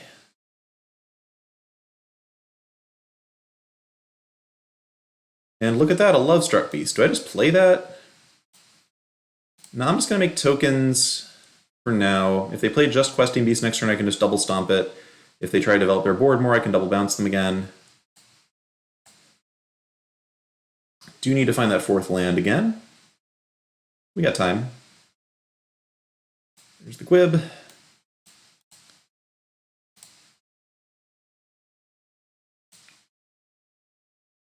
I have to handle this with 3 lands for a while, I will. I got lucky enough to draw the Steam Vents. I'm not going to complain further, but hey, I'll still take that. I'll still definitely take that.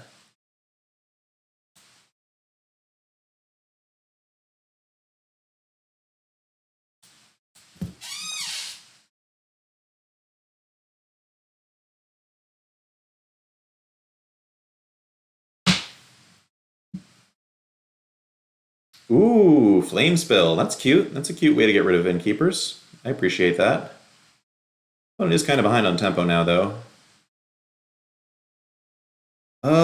So I could double wish and have one of my wishes get, like, Blazing Volley and just kill this Llanowar Elf. I think Break Down just, like, slap more stuff onto the board and hold up a double bounce. At this point, I am definitely the offensive player.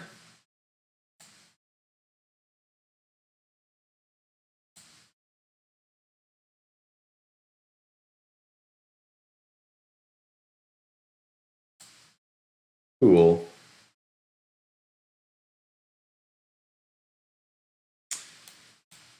Nope. Nope. Nope. Okay. Best of 1 is 90% goblins. Good lord. I mean, I'm sure it's an exaggeration, but even if it's 50% goblins, good lord. All right, that was smooth. I enjoyed that. Let's do it again.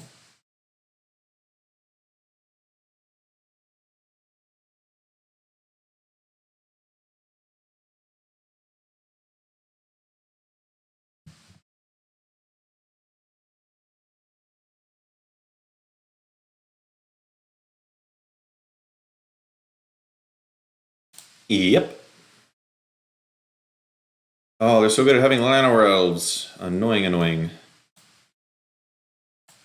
But also completely fine.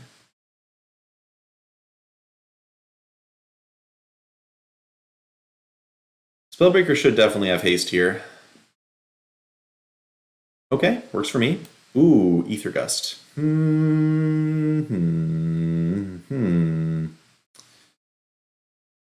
If I play Clover and they kill it, that's like slightly awkward for me. No, I should just Clover. What am I talking about? It's just Clover. They play Questing Beast, I will just bounce both of their creatures and be very happy. If they are running something like Gem Razor, then I can at least Ether Gust whatever they put on top of it. All right. So a good, solid offensive start from them here. They might still just run me down completely. We'll see.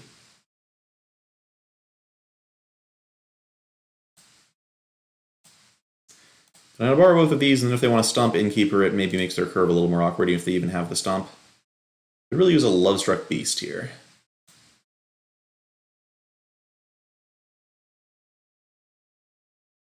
Or a Bone Crusher Giant, so if they play Questing Beast, I can just go Clover, stomp everything. Alright. Sad Llanowar Elf. Spellbreaker probably has haste this time. Yeah, okay. Alright, this is going to be tricky. Red Cap Melee is a good one, though. I like Red Cap Melee there a lot. So, plan is then to Melee Spellbreaker here. Then Ether Gust the Questing Beast, and then Fae of Wishes for some stuff.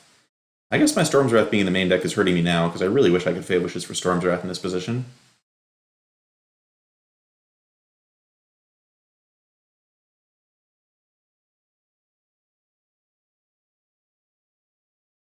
Still just trying to buy time to find a Lovestruck or a Bone Crusher, too.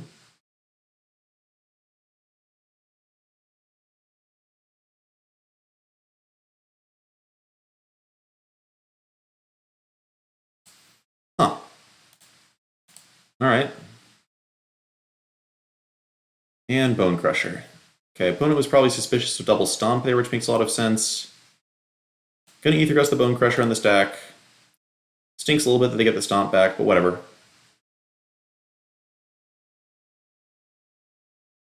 Okay, Brazen Borrower actually looks pretty good here, I guess. Huh, this is weird. I mean, I can stop them from hitting me again. But what is Fae of Wishes actually gonna... We're probably gonna die this one. I think... Yeah, there's not enough lands to really make use of the Fae of Wishes. If I still had Storm's Wrath on the board, it could be reasonable, but they also just had a quick start with a Llanowar Elf. And we didn't have a Bone Crusher Giant, which is gonna make things hard. I'll go for Clover. I think it makes like Lovestruck Beast into a much better draw than it would be otherwise. And I think that trying to Fae of Wishes and like play nothing this turn is not really gonna get us where we need to be.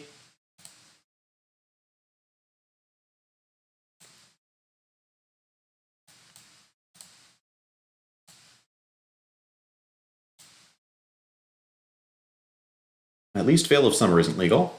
And take some solace in the fact that Veil of Summer isn't legal. Probably going to die to another Stomp at this rate. Okay, Stomping Ground. Definitely can't play that untapped because they're just going to play Questing Beast, so... Fae of Wishes, you've got some work to do, buddy. You've got some work to do. How are we going to get this done? We've got... Unsummon. Yeah.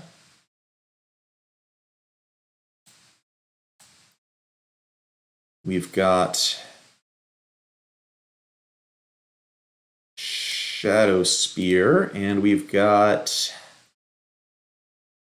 Guess Disdainful Stroke to stop the Questing Beast from coming back down again, such that next turn they go like Questing Beast, Llanowar Elves, hit me to 2, I bounce Questing Beast, play Fae of Wishes, they can't play the Questing Beast anymore, they play Bone Crusher Giant, and we have time to find something to do. That seems reasonable. But I think we're very, very, very unlikely to win this one here. Especially since they could just have another Stomp. Okay, another Stomp.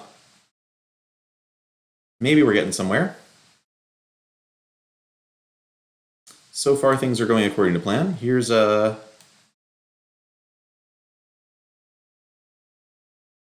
Okay, new plan, I think. So... I can now... Yeah, that's a good point, Mr. Brush, although if I get on something and then I'll hold it up, they do have the option to play Bone Crusher Giant this turn, and I can't bounce that because it cost me 2 life to do it, and then they were just attacking me with Bone Crusher Giant and Questing Beast this turn, so I don't think Stomping Grounds actually helps there. I should have articulated that when I was thinking through the decision. So if they just have another Questing Beast... Yeah, I think the plan here is actually I want to play Brazen Borrower. No, that just gets me murdered, though. That's not good. So if they have a Spellbreaker or even a Zertog Goblin, basically, if they have 2 lands in hand, or like an Embercleave in a land, like some useless stuff. No, even that doesn't work. Okay, this has to be... I think this just has to be Fae of Wishes, sadly. I was trying to figure out if there was a way I could do, like, Unsummon plus Brazen Borrower and then put a Shadow Spear on the Borrower and start gaining life back, but I don't think there was. Against any realistic things they could have. So this covers Embercleave, this covers another Questing Beast. Covers a... Yeah, if I had somebody in combat, they just play Questing Beast again, and I can't beat Questing Beast coming back down right now. So I need to be able to counter Questing Beast after they recast it. If they play Bone Crusher Giant, I can block Bone Crusher Giant with a Fae, which is equipped with Shadow Spear.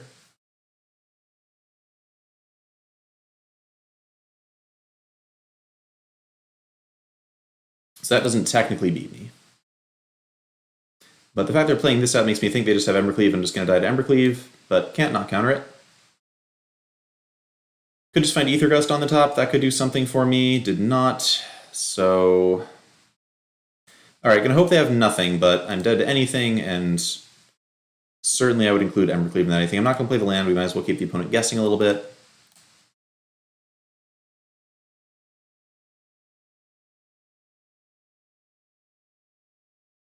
But But yeah, having to burn a lot of...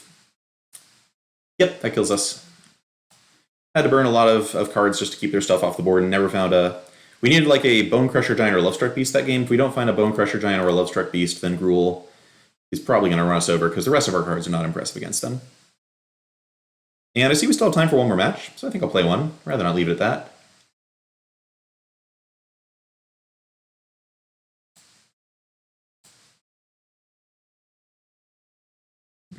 Would really love for them to just put Flame Slash into Jumpstart. Just give me like 1 mana, 4 damage. Don't need to be instant speed, just make it not red cap melee. Give me something better. This is probably going to be my best of 1 deck if it's not Esper Yorion. I basically spent the stream today playing the 2 decks I'm considering for the tournament. Need to become Aaron Good. Hey, Staraj fan, thanks for the follow.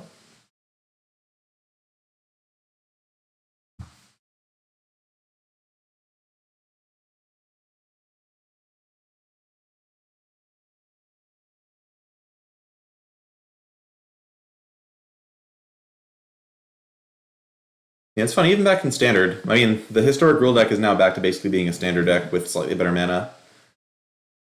And back in Standard, that was always one of the tenser matchups, because they were an Embercleave deck that didn't just fold to Lovestruck Beast, the way that Mono Red did much of the time. Well, I might get another free win here if the opponent never shows up.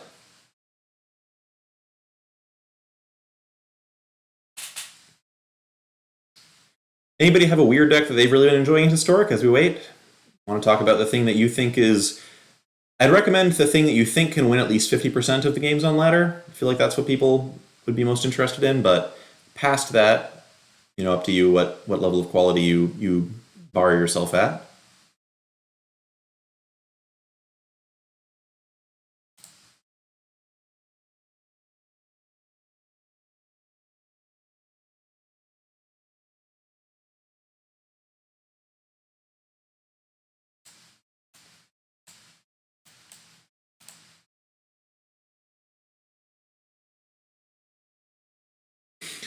Oh, wow.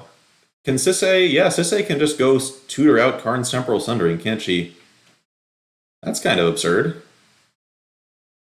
I mean, having a Sisay live seems hard, but there is not a lot of removal in this format. I like it, CW. I like it a lot.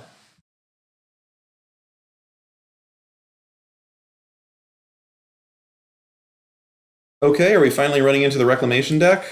Is that how we're going to cap off the stream with a Reclamation match? Love that we have an Aether Gust to stop like an Uro or something this turn.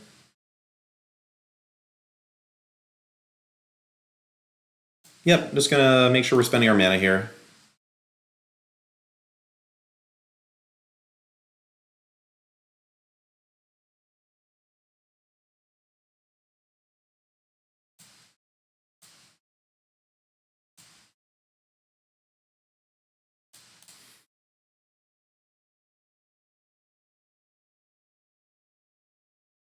If they've got the Reclamation here, plus a reasonable hand to back it up, we're in trouble. If they don't have Reclamation, there's Urowing. Lovestruck Beast represents a great clock.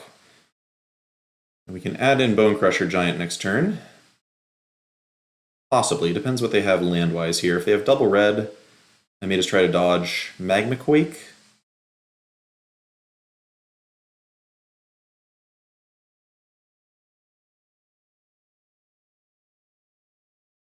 Okay, what are we doing this turn? Definitely attacking. Honestly,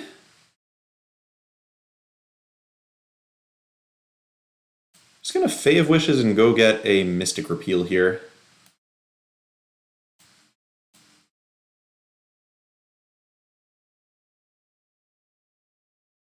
So they're nowhere near.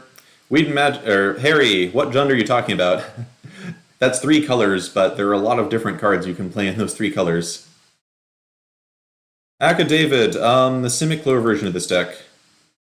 I mean,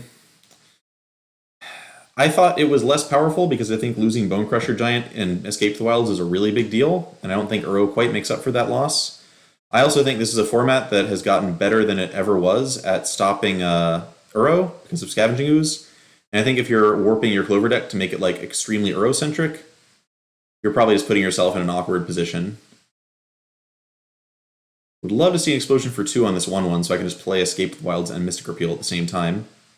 Ether Gusting, Lovestruck.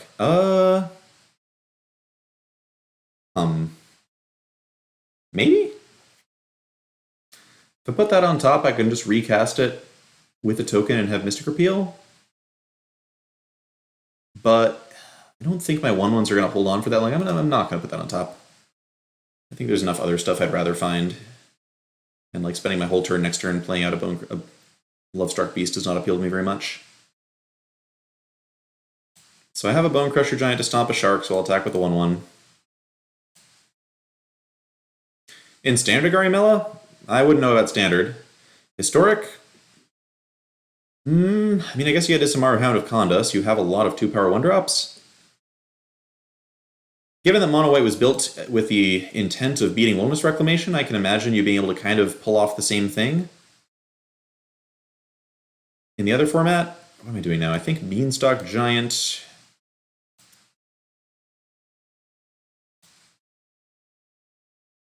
I guess this opens Repeal up to get countered by Mystical Dispute. So maybe I shouldn't have done that. Okay, they Mystical Dispute now. That... okay. Huh. I mean, they are steadily filling the graveyard for Uro, but fortunately we have Fave Wishes to cut Tormod's Crypt to turn off Uro pretty soon. So now I'm just taking out Reclamation while the taking out is good. Love that I'm not putting her in their graveyard while I do that too. It's nice. Close game so far. We should be able to resolve this Escape the Wilds at some point. Attacking, because them making a shark means they're not countering Escape the Wilds, which is great news for me. They're a little ways off of getting Uro out. I think I'm going to go land Fae. This might bait a counter. Or not. Okay, Fae's just going to get...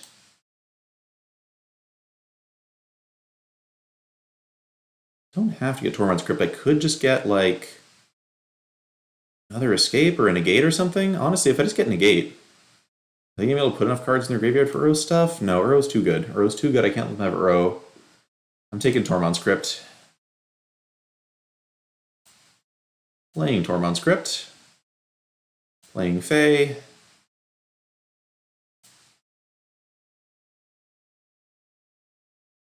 It's tough. There's an argument for Negate there because it stops Reclamation and it even stops like an Explosion for 3 or something like that.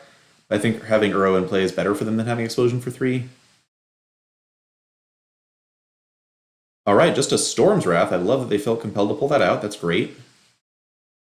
That makes me feel pretty darn good about this Escape. Also, I feel like Storm's Wrath is not what that deck plays anymore, so maybe they're doing an old version? They can Gust this. I guess they could also negate it if they have negates. Let's see. Gust it? Yep, that one I'm going to put back on top. Thanks. They've got 5 cards in the yard, so we got to keep a watch on Uro, but they don't have it yet.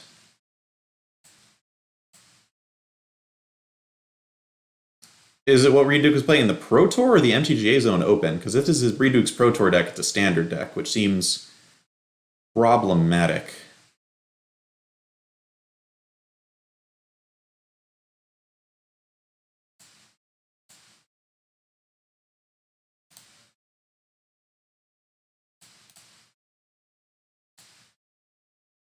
Okay, now the real question is, do I worry about Mystical Dispute? I think the answer is I don't. Cool. Okay, I like a lot of the things that just happened to us there.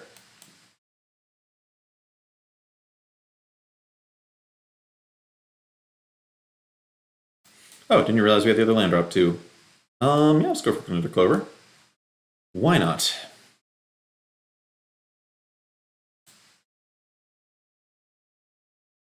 Oh, Reduke was playing White Weenie. Yes, I imagine that White Weenie can beat down Reclamation pretty hard in Standard. As that was its purpose, and the record of the person playing against Rec was pretty darn good in that previous Red Bull tournament. Things have gotten awfully quiet. There's just not much to say about the game. Our opponent's playing very few things and playing them slowly. So, Okay, here, I'm going to start pulling into my bag of questions I saved for the chat in case things ever got quiet. Chat, what is your favorite Pokemon? All you just shout it out. Don't worry about crowding it out. Just tell me your favorite Pokemon.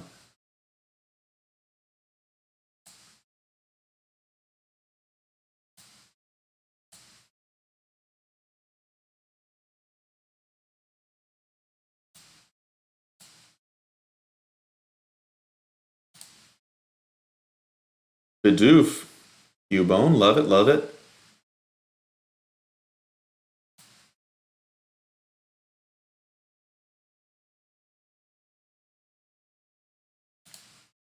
Should have left up red mana, but that's okay. I am enjoying hearing about your favorite Pokemon.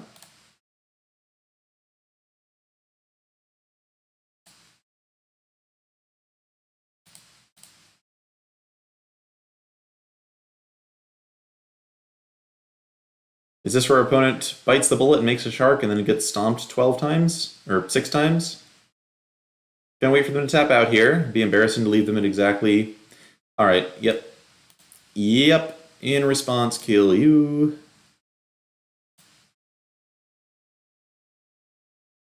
I'm not actually sure what my own favorite Pokemon is. It used to be Kingdra. I like the idea of a Pokemon that had like very balanced stats and no weaknesses. But now Kingdra has weaknesses, and it's really more of like a... Kind of only does one thing in competitive Pokemon, so it's tough. It's tough. Absol, there we go. I'll say Absol. I think Absol is just the coolest looking Pokemon because secretly I'm an emo kid from the 90s. Harry1232, you'll have to be more specific. There are a lot of useless fish. You probably think you have Magikarp rather than Love Disc, though. Okay, well that was Reclamation. We do have main deck Ether Gust right now, so already have a little bit of the interaction we wanted. I love being able to bring in a Return to Nature. That's fun. And do I want one counter in as well? I believe I do. I'll take Stroke over Negate because Stroke can counter Night Pack Ambusher. And I'm going to cut... Bone Crusher Giant's actually pretty good against Night Pack. I think I cut one Fae of Wishes because there's less stuff for it to go get and it's really bad early. And I probably cut one... Love Struck Beast, Bone Crusher Giant. I'll cut one Bone Crusher Giant. Always hard to figure out what I'm sideboarding against them. 781, yes, Thud is better than Fling. You pretty much never need Fling to be an instant, and losing a mana is a huge difference. It just opens up a vast new world of boards where you can kill your opponent where you wouldn't be able to otherwise. We've actually already seen one game tonight where I missed a kill because I had 9 mana and could have gotten Thud and was still in thinking about Fling mode.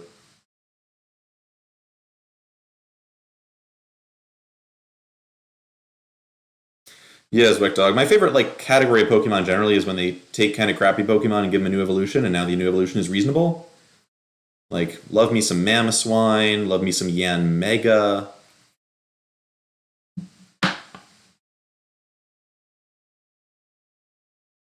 Love me some Electivire.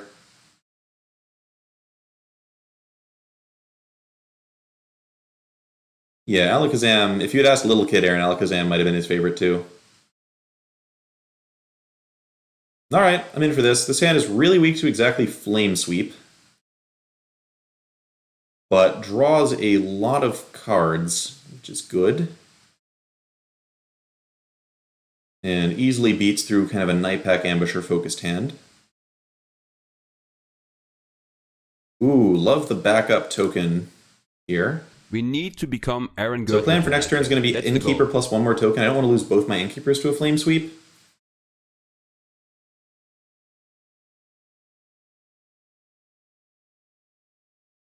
We need to become Aaron Girdler tonight, chat. That's the goal.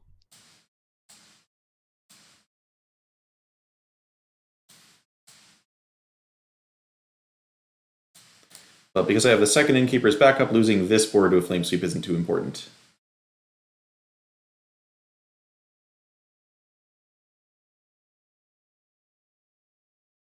Okay, there could be sharks in the water. We're going to slightly respect the sharks in the water by just swinging with 2 tokens here, not losing Innkeeper for free. So I wish I could afford to like bounce this Reclamation, but I can't. If my opponent has, an extra land explosion for 6 on my Lovestruck Beast, I'm just going to lose. That is how it goes against Wilderness Reclamation sometimes. But I'm going to hope they don't have the big explosion just yet.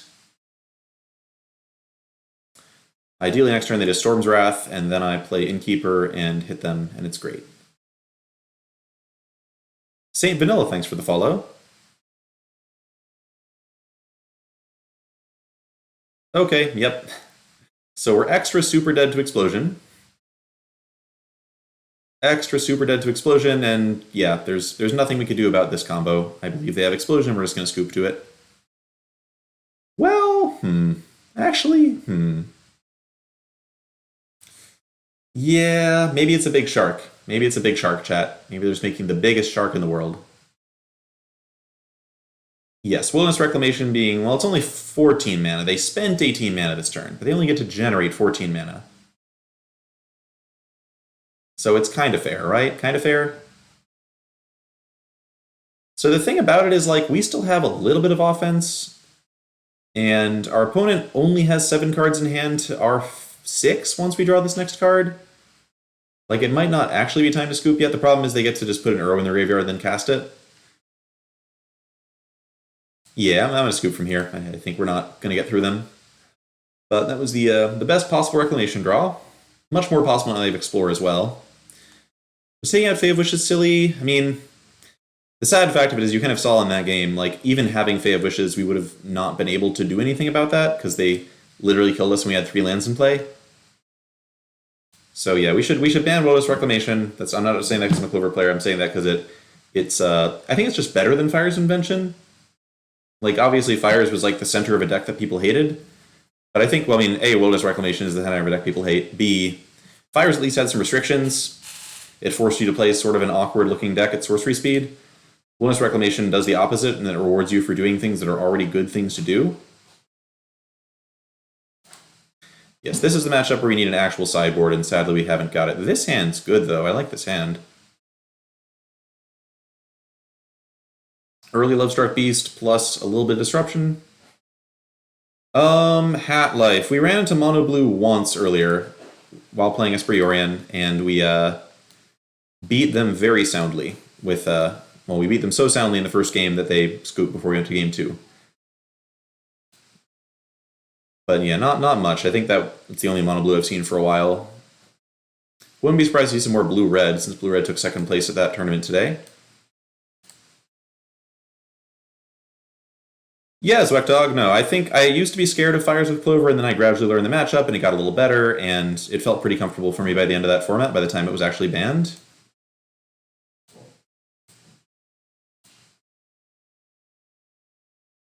But I think Fires was much easier to make counterplay against, because like Wilderness Reclamation basically incentivizes you to play a deck full of counters and explosions. Like Wilderness Reclamation, it's like, yeah, like Casualties of War was amazing against Fires. It was like a great card printed for counterplay against Fires. Whereas anything you do that's counterplay against Reclamation, like, has to be able to live through getting Mystical Dispute or Aether Gust or whatever. You just have like so few chances to get anything going. Okay, there's Field of Dead. That's a third land that's just like a tap land. You love to see it. I think this is the game where you just like completely run them the heck over with Lovestruck Beasts. I guess we'll see if they have an Aether Gust for this. Hey, Tammy. Ooh, got negated. All right, opponent, I see you, I see you. Is this historic stuff? Yep, so here's the problem is if they have Storm's Wrath, I can't really jam Lovestruck freely here. Because if they Storm's Wrath, then I can't attack with any of my creatures, and that's very bad. But I also could just jam it, because if they don't have Storm's Wrath, they're dead. Never mind, I'm going to jam this because if they don't have Storm's Wrath, they're dead. They need an untapped red source, and then they need me not to draw 1/1 for the rest of the game. And I think I can live with that deal.